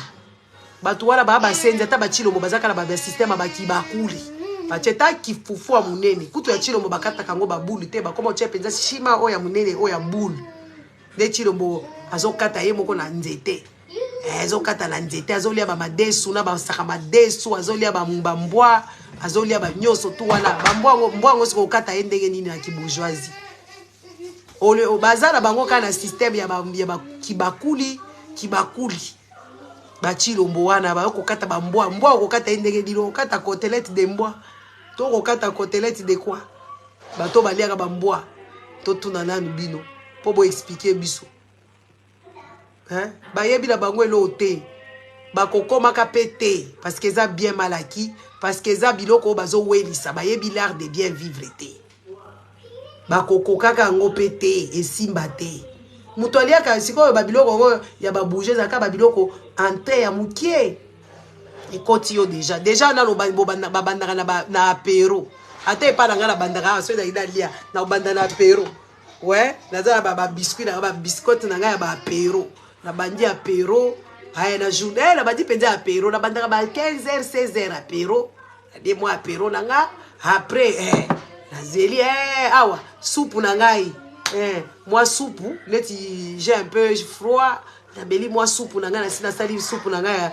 ya nani ya poireau na beli moi soupe na ngai na komela tanto awa na siko lelo na kolia moi nini steak comment la steak hamburger na ba crédité kaka ya pamba moi ba salade na ngai na tie ba mash na tie ba roquette na tie bango ba liaka nini fufu tala fufu donc une fois seulement rassasions-nous une fois tala ba estomac beba ba congolais dikolo ya kolia mingi ba yebiteke ba obebi se estomac ba congolais na chilombo kutu ye tala fufu amune ba chango et pas sukola mai na cantine wa ba cantine ba ngombo eza ba robinet bakabati na neti na paleo ba kutongeli bango ba chena lavabo na kati ya salon po bango balia ka fufu na maboko bazo lia bolo beza culture na biso te eza culture te. So yo aussi okomi na espace moko boye, okomi moi na niveau moko boye, il y a des choses qu'on ne fait pas. Yawo kuta bibala ba congolais belé ba yebi kolia na mesa te. So moi parce que mobile à congolais ba couvert mobile o kaka ba mibale ba congolais otomona abandi ko bundana nani malembe papa malembe yoka basi na bango ba yoka basi na bango ba tafunyaka yoka basi na bango so baza ko tafunya n'est-ce pas na ko doser te yo yebisaka elo ngana sala ingénieur na ba kombo ba ingénieur tikanga makelele toka zo ba makambo nga tika makelele so oyoki pasi bima a okei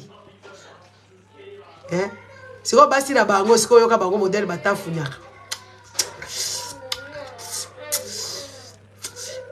ozoka pilipili oyoki pilipili na mbeto oyoki pilipili na meso oyoki pilipili Poutine abetaki n'est-ce pas tala bango kuna mwasi na mobali azo tala mwasi kutu yoka tala bakongole baliaka bozi batie yo kisu mbeli na kanya bacheli yo mbeli na kanya yo lia boye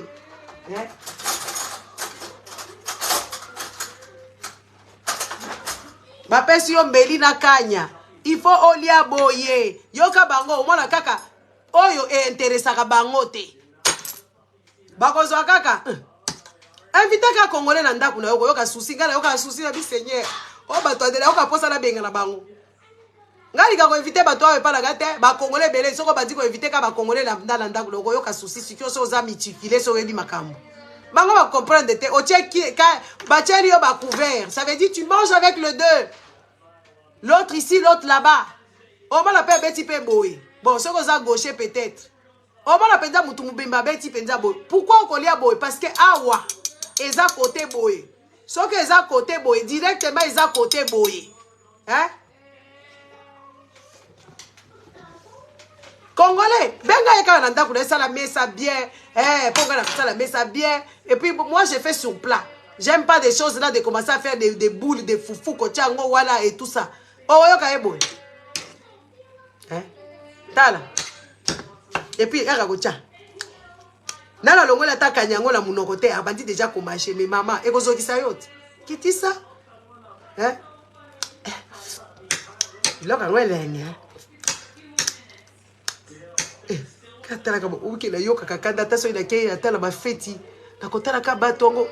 Moi ça me coupe l'appétit d'être aussi respectueux à table.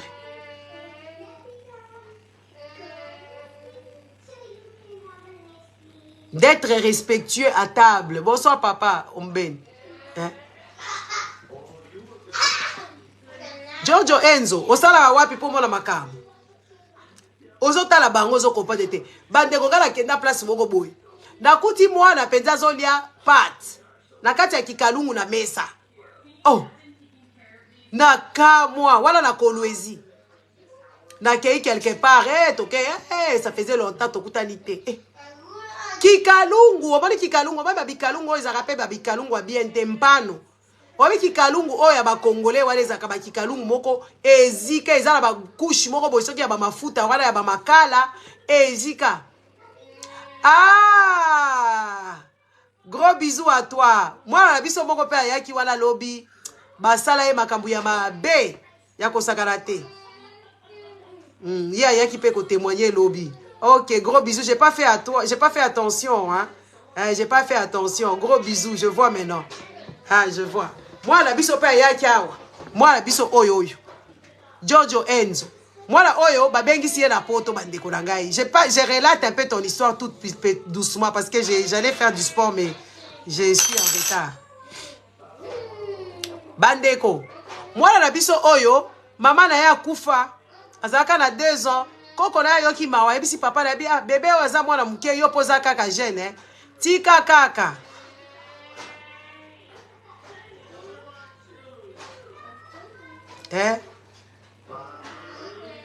alobi tika kaka mwana kende na yo. OK, c'est bon, ça va. OK, ça va. Zomon. Ba congolais basi ba traumatiser bato ebele ya kosakana te ba congolais o bozomona oyo. Yoka bango ta.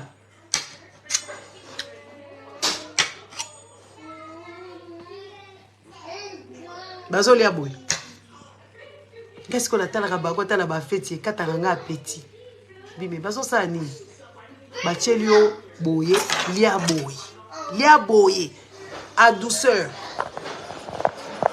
Dans la simplicité, kobundate. Si puis regarde écoute si la fière, un roseau zoa. Hein? Au lieu de déposer moins d'âme. Quand tu manges, tu manges. Simplement, tu te bats pas. Oh, eza biloko biso toliaka na maboko, eza échappatoire. Eza échappatoire. Na makuto ebina kolia na maboko. Ngapela liaka na maboko, eza échappatoire oyebi te, eza culture te. Kolia na maboko, oui, tu peux manger, mais quand tu vas chez les gens, tu dois savoir. Une personne sensée, une personne logique doit savoir tout ce que tu fais. C'est pour ça la connaissance. Mon peuple périt faute de connaissance. C'est pourquoi sa connaissance, oye bakaka Bible. Ah bon? Oye bakaka Bible, nde connaissance ko utakuna. Connaissance ya makambu nyonso. Koyeba kolia na mesa, koyeba ko solola, koyeba kolata, koyeba ko se comporter, koyeba ko sala, koyeba ko tonga, koyeba ko sala bilamba, koyeba ko sala makambu nyonso nde connaissance wana. Connaissance eza vaste.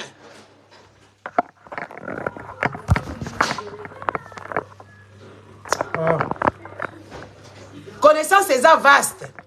Connaissance c'est précité. Connaissance c'est quand kozwa Bible moko boete, bobandi kaka kotanga tanga Bible. Elelelelele, Yesu amataki kotoyo. Ndesiko bakutala kikuna. Ndesiko Joseph alobaki boye. Abraham papa alobaki boye. Bêtise. Connaissance elingi koloba, connaissance à tout bord, toute connaissance, toute chose.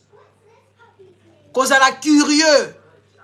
La curiosité, yoka bango ba yebisi mindele bakosa bango bi la curiosité amène l'homme à la mort, la femme à la maternité. Yoka bango pe ba répéta kango neti ba bololé. Et pourtant bango bazo pekisa bino nde boyoka makambu, boyeba makambu. Ba bloquer bino yoka mo mango abangi abina kokufa na ngate na boy na nga kokota kuna et pourtant place wala zo kende kokota nde place koyeba connaissance ango ya solo. Moi si wala bazo pekisa ye que oui à la maternité. Maternité lobela bango. Tala lokuta. Bozo pe lokuta ngo bo sali yango comme illégal lokuta. Et comme légal, bo légaliser makambo yango. Et comme légal bo comme pe ko répéter neti ba perroquet.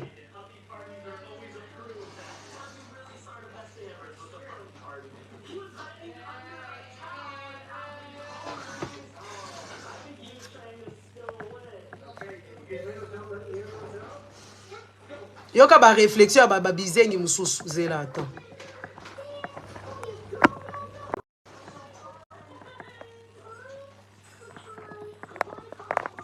C'est toi qui me nourris. Toi. Il faut pas basenzi bazala parce que vous votre truc. N'est-ce pas? Comment on appelle ça? Votre imagination, c'est toujours des imaginations bizarres. Donc, il faut pas basenzi bazala. Donc, il faut que les gens qui soient là pour que tu puisses pour que tu puisses les écraser. Manger à table, est-ce que c'est il faut cause à la moussendi, cause à la normale. Donc, l'éducation. Ici, tu vas trouver tous les enfants ont une même éducation. Maintenant, ça dépendant de comment tu vas mener les choses. Même les enfants qui sont en France, il y a les écoles Bissoumba là-bas. Il y a une éducation de savoir lire et écrire, de comprendre les choses. Ça, c'est de la bêtise, de la stupidité. Si toi, tu veux rester pour toi, Moussenzi, tu peux rester pour toi, Moussenzi, hein, tu pars. Donc, dans la vie, il faut qu'il y ait des bassenji. Donc, il faut en créer les bassenji. Manger à table, il faut être Moussenzi. Manger avec les couverts, il faut être Moussenzi. La connaissance, là, on te parle de la connaissance. N'est-ce pas? La connaissance, quand on te parle, on ne t'a pas dit de prendre la Bible, de commencer à la lire comme un idiot. Et même les choses qui sont dans la Bible, il faut comprendre ça. Il faut comprendre ça très bien. Moi, j'ai compris. J'ai compris. C'est pour ça que vous voulez, en fait, cette inégalité. Il y a les inégalités partout, hein. Mais quand même, tout le monde est éduqué. Tout le monde est éduqué. D'une façon, tu verras un Moussendi à Mundele. Moi, j'habite au village. Il y a des gens qui ne connaissent même pas Bruxelles, carrément. Dans le coin où j'habite, ils sont partis à Bruxelles en tourisme. Mais tu verras, le soi-disant Moussendi, à boire kakabilo qu'on a cété. À boire kakabilo qu'on a cété. Au moins, je veux quand même vous exhorter. Vous savez, dans la vie, il faut avoir une personnalité. Soki yo, oza la personnalité te. Donc oza zoba zoba. Netinga il y a ba live ya batum susu na koko tango te. Ata na boni ozo sa la live ata image na yo na kota la ngote. Netinga la zalaka boy parce que j'ai une personnalité. Je peux pas aller faire des commentaires sur des lives des gens qui me détestent. Je ne peux même pas aller montrer ma gueule devant les gens qui me détestent. Mais il y a certaines personnes, surtout il y a certains hommes, comme un idiot qui est ici. Il vient montrer sa sale gueule ici qui pue. Azanzamou, où tu peux regarder Azanzamou, sentinelle. Donc, Azaz sentinelle. Un sentinelle qui vient ouvrir sa grosse gueule ici. Et moi, je ne vais jamais sur ce live, je ne fais jamais des commentaires. Je ne le regarde. Quand je vois, je zappe. Quand je vois seulement sa grosse gueule, je zappe. Vous savez, manquer de personnalité, c'est quelque chose que les parents donnent. Hier, c'est ça qui a débouché sur toutes ces choses ici qu'on a parlé ici avec ma bébé Jova et tout ça, on a parlé, manquer de la personnalité. Là, on te déteste. Là où chez ton ennemi, tu n'y vas pas. Et quand tu vas y aller en coulisses. Il ne faut pas qu'on te voie là-bas. Chez quelqu'un que tu détestes, tu ne dois pas aller là-bas et commencer à t'exhiber. C'est une façon un problème psychologique. Tu as des problèmes dans la tête, en fait, manque d'estime de toi. Tu viens quelque part, tu sais que là-bas, on ne t'aime pas. Tu vas faire quoi là-bas? Et beaucoup de Congolais sont comme ça, beaucoup des Africains. Là, on le déteste, c'est là où il part. Là, on le dénigre, c'est là où il part. Netinga la kota rate, eza ba bisika msu na okota te. Eza ba tumusu sata na yebi yo. Netika na yebi koza muto ba fachi béton. Na otalo ne mususu. Parce qu'il faut avoir de la personnalité. Et puis surtout les gens que je ne connais pas, je n'ai pas à me mêler de leur vie. Moi, les gens, quand je ne te connais pas, je ne me mêle pas de ta vie. Je ne te dis pas quoi faire, je m'emballe les nénés. Quand je mets ma caméra ici, je n'exige personne à venir ici. Vous comprenez? Personne à qui j'ai exigé, viens me regarder. Toi-même, tu viens, moi, je parle. Si tu trouves que c'est bénéfique pour toi, tu restes. Si tu trouves que ce n'est pas bénéfique, tu pars. Je n'exige personne. Et moi, on ne me donne pas les ordres, je mène ma life comme je veux. N'est-ce pas? Hier, tout ce qui a débouché à beaucoup de choses, c'est quoi? Regardez Rihanna. Rihanna, aye wana abali mobali na ye. Une façon de parler. Azala mobali na ye, babali ani kutute. Parce que qui place à mariage, Rihanna boti mwana na ye. Les Congolais commencent à traiter les bébés d'autrui parce qu'il est costaud, il ressemble à sa mère, parce que Mbunzu wana eza ya mama na ye. Les Congolais commencent à traiter ces bébés-là de moche. Oh, bébé moche. Bébé wana kito kwa zande robuste. Comme un bantou, vraiment. Hein? Bébé wana robuste. Après, qu'est-ce qu'il y a à faire? Il y a Vogue qui sort Rihanna en couverture. Donc, bah, Rihanna en couverture, il y a un magazine. Hein? Bah, Rihanna. Mais dans la photo, c'est ésotérique. Les Congolais n'ont rien compris ou beaucoup de gens n'ont pas compris. Qu'elle veut dire cette photo-là? Jamais on a vu Rihanna côte avec son bébé, son mari. C'est elle ou soit son mari, c'est elle son mari. Parce que chacun est lion dans sa tribu. Le mari de Rihanna et le copain ou le compagnon de Rihanna, il fait aussi ces choses. Il est aussi millionnaire de sa manière. Mais Rihanna, elle est milliardaire. Rihanna, elle a plus de notoriété, elle est chef d'entreprise, elle est tout ce qu'elle est là. Asali dit la Vogue Wana magazine, bon qu'elle ne la couverture Wana ya Vogue magazine et Bimi à Rihanna en couverture. Le mari de Rihanna derrière, portant l'enfant, Rihanna devant, tête haute, mobile azolandaye. Parce que Rihanna yebi que oui, je ne peux pas ternir mon image. Mouto à cause de la place nangate, c'est spirituel. Netinga, je ne peux pas venir ici vous présenter des gens. Vous êtes qui? Vous êtes mes parents. Ce que je fais en dehors de ici, c'est ma vie privée. Et c'est ce monsieur-là, lui n'a pas l'aura de venir parler comme moi ici. Il y a même la réputation.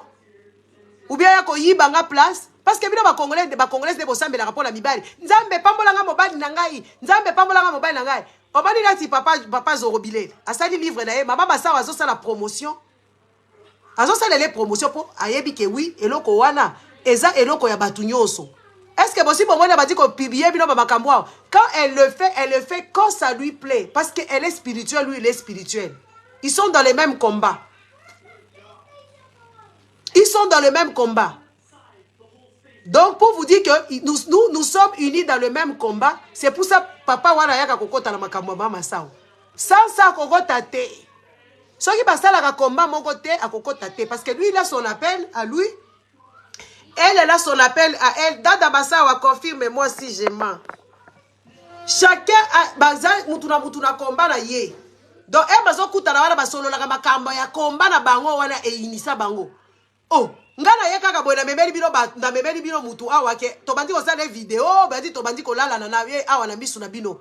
Pour ça la bino nini, c'est ma vie privée, c'est mon problème. Ce n'est pas votre problème.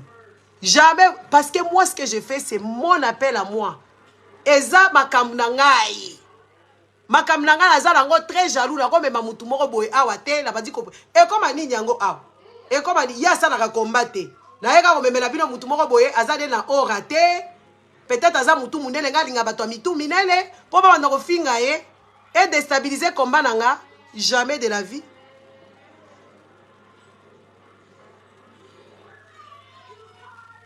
Jamais de la vie. So bobola ka mama sawa ye la papa Zoro awa basala ka combat moko. Basala ka combat moko. Mengana komemela bino mutu awa tela badoko yebisa bino buzoba ya sala ka kombate ayebi makambo yo te di dada ni DF place nga na benga mamaka ya zalaka te eloko moko te azalaka awa na ye kaka na mutu abatu na bandi ko yebisa pobo ya ko manquer respect mutu a respectable chen nga na za bana na bino baza ba yele te aya ko peut-être ya ko zwa pe boule kaye awa ye kuta ko zongo peut-être na ba dimension mususu nga na melama ya bima ngana sambela ka bango te na ko sambela pona nganga pona aider yo sima na ngai parce que je ne vous dois rien, je ne suis pas là, je ne peux pas vous présenter des gens ici. Donc il a ko bimanani moins sérieuse jamais de la vie. Non, c'est moi qui ai appelé, pas quelqu'un d'autre. Donc rêvez debout, vous qui voulez ouais là qui s'habille Saint-Valentin. Moi j'ai fait des choses intéressantes. Très intéressante. Ma vie, elle est chargée. Très intéressante. Je suis dans les musées, je suis à la bibliothèque. Gisèle à la bibliothèque, je suis au musée. Gisèle où c'est Gisèle au cinéma. Gisèle où c'est Gisèle en vacances. Gisèle au shopping.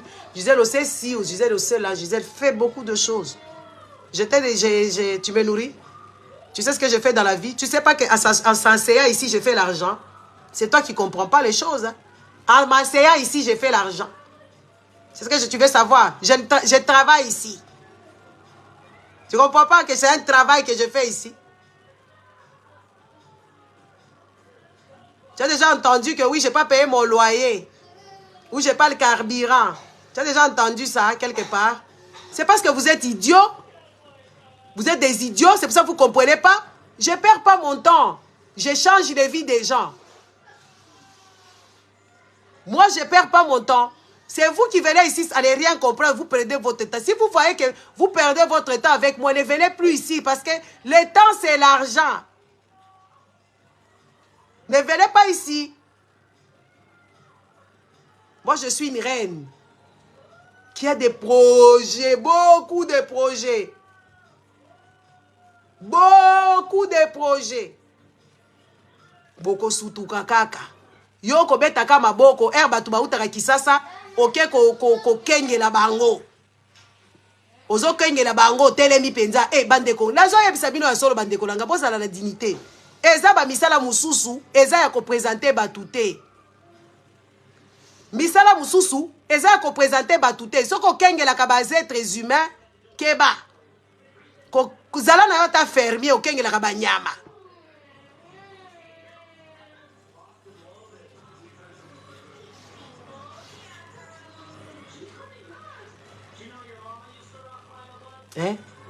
Zala fermier est plus important que êtres humains.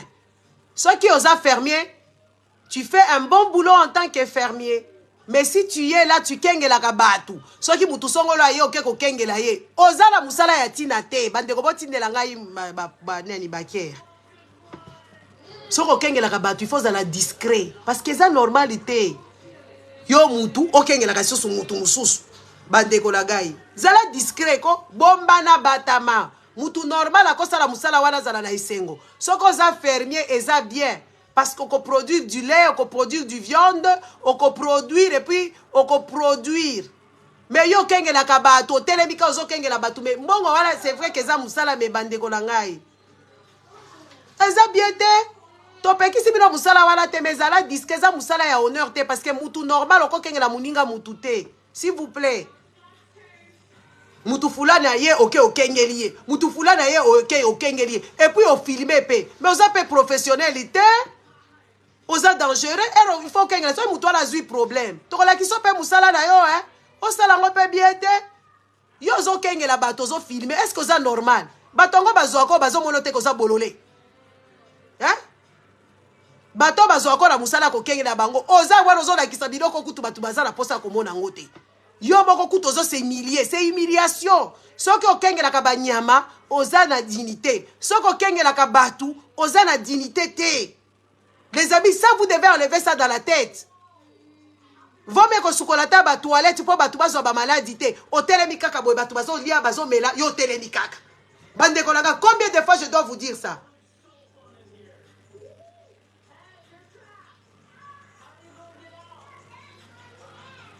Yazo lia, yazo mela yo télémi ozo kengela ye. Oh, les amis, est-ce que c'est normal? Oko kengela ka batuti? Eza musala ya mabe. Yazo mela, yazo lia, yazo apprécier biloko, yo telemi ozo kengela ye. Et ozo monango keza normal. Et puis au combien de temps, Zalata peut-être y a ba Jennifer Lopez à 24 âges, net yo ya Beyoncé aussi ko démissionné que oh yebi que oui, ozo zo salaire moko ya malonga. Parce que ça bato malongo zo, bato ya un jour muto ya kaka un jour na poto azu ya futi yo $100.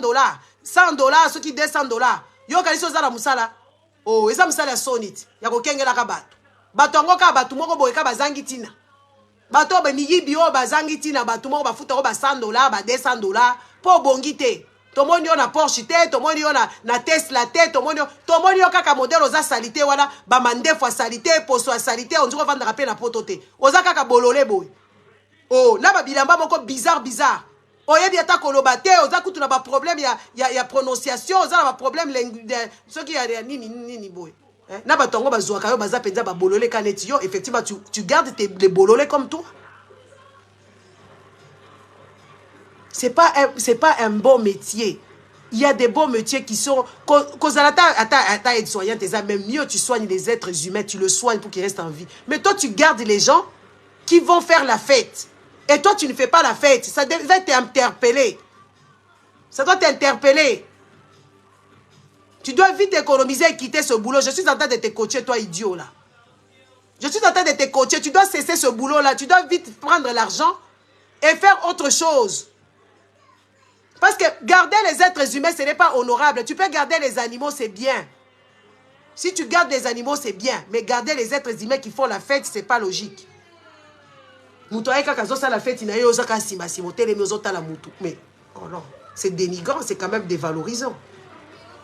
Je ne suis pas en train de manquer du respect aux gens qui font ce genre de métier, mais ce n'est pas un bon métier. Il faut mettre de l'argent de côté pour changer de métier, aller changer de profession. Parce que c'est des choses qui se font quand tu es vraiment piaka. Au garder ta bandako, au garder ma banque. Oui, c'est normal que tu es en train de garder les biens. Mais tu ne peux pas garder tes semblables, quand même. Oh, est-ce que tu vois ça normal? Tu ne peux pas garder tes semblables. Tu dois garder les biloko. Genre, ils ont gardé banque, ils ont gardé place, diamant, bijouterie, ils ont gardé bureau, ils ont biloko secret et tout ça. Non. Tu ne peux pas aller garder les êtres humains. Non. Tu ne peux pas. Et tu ne peux pas venir là, on te dénigre comme ça, comme un petit poisson. Ça te voit que tu n'es pas digne. C'est l'indignité. Tu n'es pas honorable.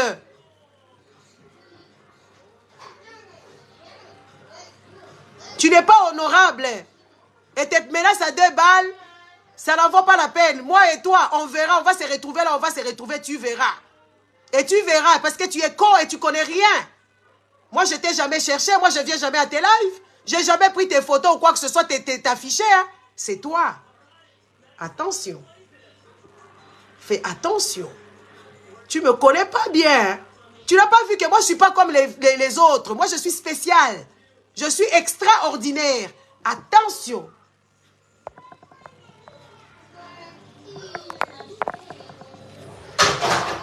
Je suis extraordinaire et très maligne, très intelligente.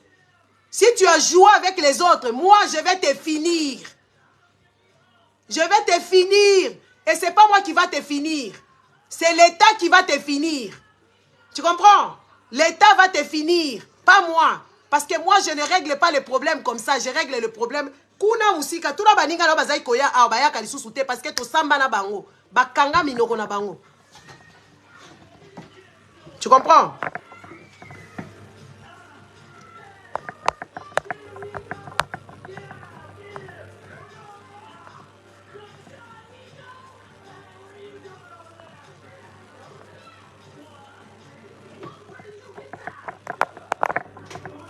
Vous voyez, il y a des métiers qu'il ne faut pas faire. Les métiers qu'on ne fait pas dans la vie, on le fait juste pour se subventionner vite fait et changer. Parce que ce n'est pas honorable. C'est ridicule.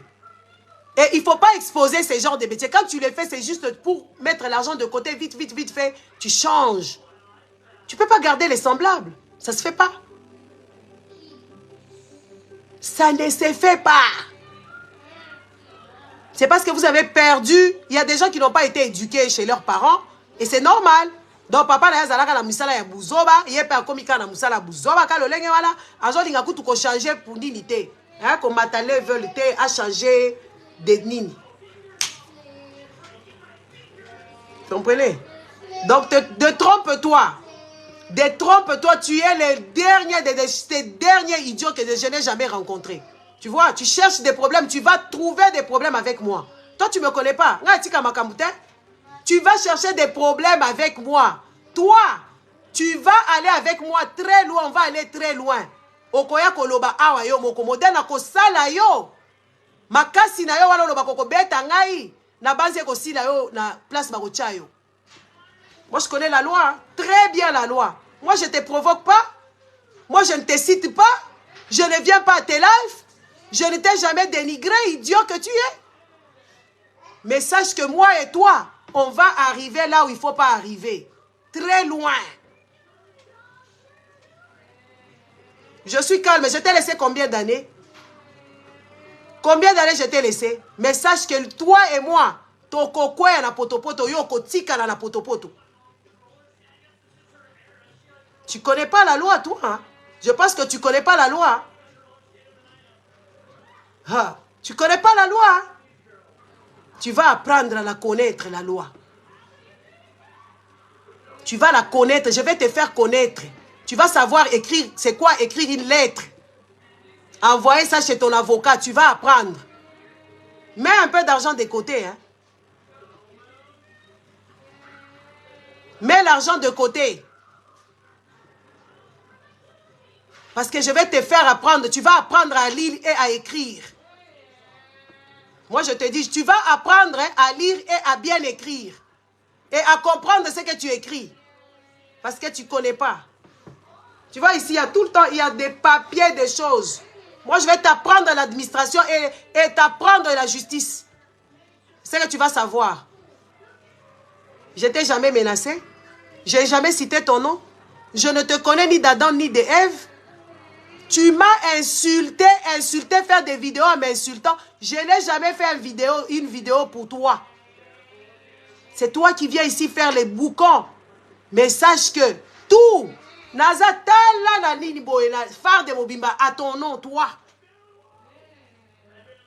J'ai tout phare de Mobimba, nakatia ordinateur nangai, pour toi. Et c'est déjà chez mon avocat. Je te mets en garde, va chercher ton avocat tout de suite. Si tu en as un. Moi, je ne suis pas tes filles, les filles bêtes là que tu insultes matin, midi et soir qui te laissent faire. Hein?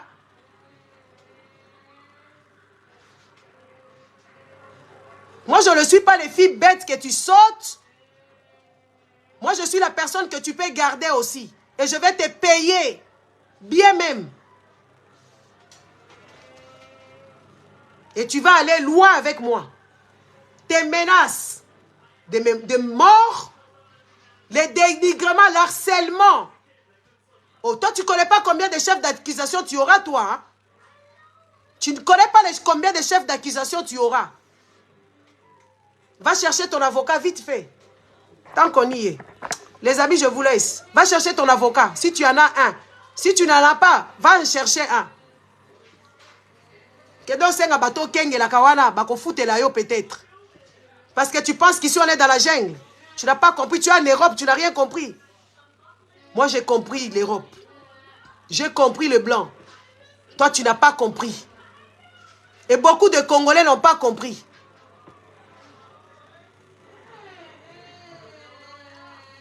Tu te permets de venir sur mes lives pour me dénigrer, pour m'insulter.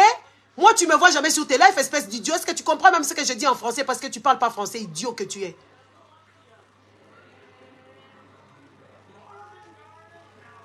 Tu ne me vois jamais sur tes lives.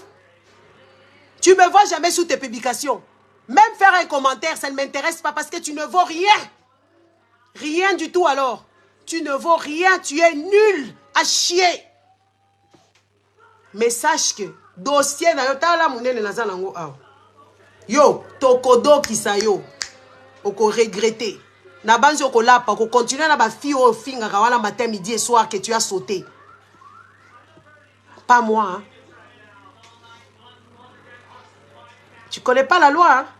Tu penses que tout le monde est bête.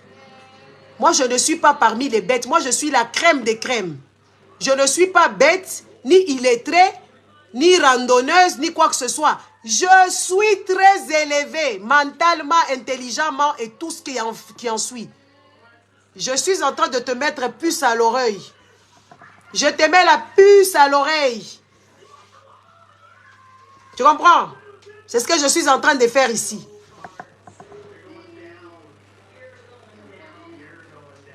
Attention. J'ai déjà déclenché. Attention. Parce que ça ne va pas finir ici.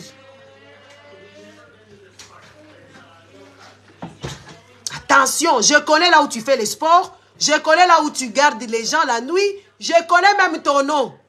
Je te connais.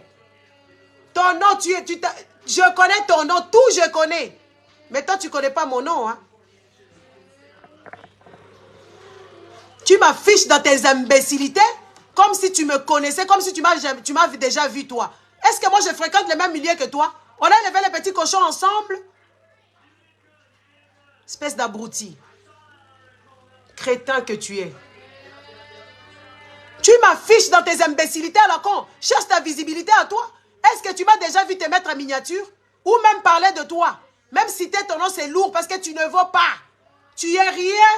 Tu ne sais ni lire, ni écrire, ni comprendre quoi que ce soit parce que tu es taré. Taré. Tu blagues, hein? Moi, on ne blague pas avec moi. On ne blague pas avec moi. Tu vas blaguer avec tes amis là que tu insultes, que tu sautes sans qu'elles soient payées. Pas moi. Parce que moi, quand tu me verras, tu ne sauras même pas me parler. Si tu me vois en face, tu ne sauras pas me parler. Moi, je te garantis ça. Tu ne sauras pas me parler. Tu seras tellement impressionné et tu auras tellement peur. Je pense que tu vas pisser dessus avec ton combat. Que tu fais là-bas dans les salles, là-bas, tu fais là-bas, vers Gare de l'Ouest, là-bas. Tu blagues avec qui? Pas blaguer avec moi, hein, messieurs. Petit monsieur de merde, pas blaguer avec moi. Ne t'amuse plus à venir sur mes lives pour faire tes petits commentaires idiotes qui n'ont pas de sens, qui n'ont pas de fondement, juste parce que toi, tu es idiot. C'est pas moi qui t'ai mis au monde quand même. Est-ce que je suis ta femme? Je suis ta soeur? Ta cousine? Je suis membre de ta famille, toi? Tu me connais d'où? Attention, hein? Fais très attention et gaffe. Fais très attention, je te mets en garde. Fais très attention. Tu vas aller loin. Tout ça la poto awad. Sakana. Regarde-moi ces gens ici. Je parle de toi, je te parle de ta femme ou de tes sales enfants. C'est de ceux-là que je parle. De ta sale femme-là, que je ne connais pas. Je t'ai déjà cité le nom ici. Tu oublies vite parce que tu as des neurones qui sont explosés. Quand on ne dort pas la nuit, on a des problèmes de moment. Hein. Non, moi, c'est idiot, là. Crétin. Ça va pas, hein? Les amis, excusez-moi. Un idiot qui vient toujours ici faire des bêtises parce que si on va foutre à quel Chilombo. Chilombo, je vais lui mettre le doigt où je veux, quand je veux. Moi-même, les Dekwaba Chilombo, ses propres frères, je les connais. Ils venaient ici chez moi. Ils sont déjà venus ici chez moi. Je les ai déjà même engueulés. Ils n'ont rien dit. Parce qu'ils savent. C'est toi, un con qu'on a ramassé dans une poubelle ici. Je ne sais pas dans quel trou de rat que tu vis là-bas. C'est toi qui viens ouvrir ta grosse gueule qui pue. Je ne parle pas de toi. Je parle de Chilombo qui détruit la vie de Congolais. Je t'ai déjà cité. Qui te permet? Si c'est eux qui t'ont envoyé comme ça, ils t'ont mis dans un pété. Si tu as la poto, tu as la Congo, hein? Là où Samgo a Kolamuka a comme menacé tous les Congolais les regardent. Ici, nous sommes en Belgique. Et je suis une citoyenne. Même si je ne l'étais pas. Je n'ai pas de casier judiciaire. Je ne vais pas chercher les problèmes chez les gens. Tu viens me chercher, tu vas me trouver. Parce que je connais la loi. Ok? L'harcèlement Internet, bon, tu marcelles. Pourquoi tu marcelles? J'ai fait des émissions sur ton dos. C'est toi qui me nourris? Ou c'est toi qui es fatigué de me baiser? Qu'est-ce que tu veux entendre? Et les autres aussi, prenez garde. Attention, il y a les autres qui sont partis, qui venaient ici m'insulter. Ton souka na bango place au basuka raté. Batika bayaka kutu awates. Ton kuta na bango ba lekisi mutu ba comprendre te. Nga za ba congolais ba zoba te oyo, bo vanda na bino na todi, boyo ko sala makamuna bango makamuna bino ya buzoba, bo sangani na buzoba na bino. Moi je ne suis pas comme ça. Je suis pas comme ça. Est-ce que tu me regardes bien? Moi, je ne suis pas du taudis. Hein. Même au Congo, là où je sors, je ne viens pas de taudis. Pour votre information à tous, d'ailleurs. Même au Congo, là où on a outi, on a outa na taudis. Na tambo la peine na taudis. Il ne faut pas pousser les gens. Hein. Et je n'ai pas été éduqué à ce que les autres malmener ngai, pesanga ba miette. Non, non, non, non. Je n'ai pas été éduqué comme ça. Attention, hein. Je te mets en garde. Et on va se revoir quelque part, moi et toi. Je connais même là où tu vis. Je connais ton adresse. Yo, mouto sécurité. Naebi place au Vandaga. Naebi ndaku na yo. Naebi kombo na yo. Nde na kenda ki nango place na kenda ki nango. On va se retrouver là où on va se retrouver. Harceleur. Un monsieur qui vient... Et puis, moi, tu ne peux pas me manquer du respect. Je suis ici sur Internet. J'ouvre ma grande bouche gueule. Je l'ouvre grand. Aussi, oyo kinga na buzoba. Aussi, oyo kinga na buzoba. Kende ko sakana la bato à niveau na yo. Moi, je ne suis pas de ton niveau. Je ne suis pas de ton rang déjà. Je ne suis pas de ton niveau. Tu confonds les choses, hein. Tu as confondu les gens, hein.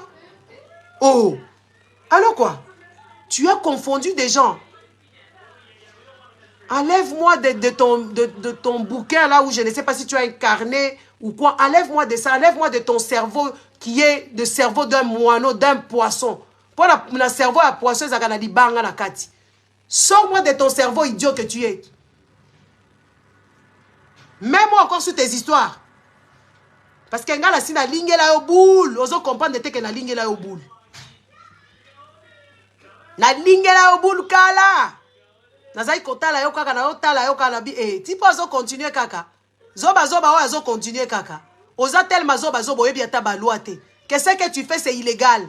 Qu'est-ce que tu fais, c'est mal. Batanga kombo no awa yo mama Chilombo do papa na ye talela nga zoba oyo na batukutu baliaka mieux koleka yo balobaka te. Toi, tu connais qui, toi, à part regarder les fesses des autres? Toi, tu connais qui? Tu gardes que les gens, ce ne sont pas tes amis. Tu es une sentinelle. Tu ne fais que garder certains. Et quand tu gardes, tu dois être au recul, au retrait. Et tu dois être discret. Tu ne connais pas la discrétion, toi. Tu es au retrait parce que tu gardes les gens qui font la fête. C'est ceux-là dont tu gardes. Quand ils vont faire le shopping, tu es derrière. Tu prends leur sac. Moi, je peux aussi t'engager. Tu vas prendre mes sacs. Oh. Pas moi celui-là. Les amis, bonne soirée. Excusez-moi, hein. Ce n'est pas contre vous, c'est contre un autre idiot qui était ici. Voilà. Je vous laisse. Bonne soirée. Au revoir.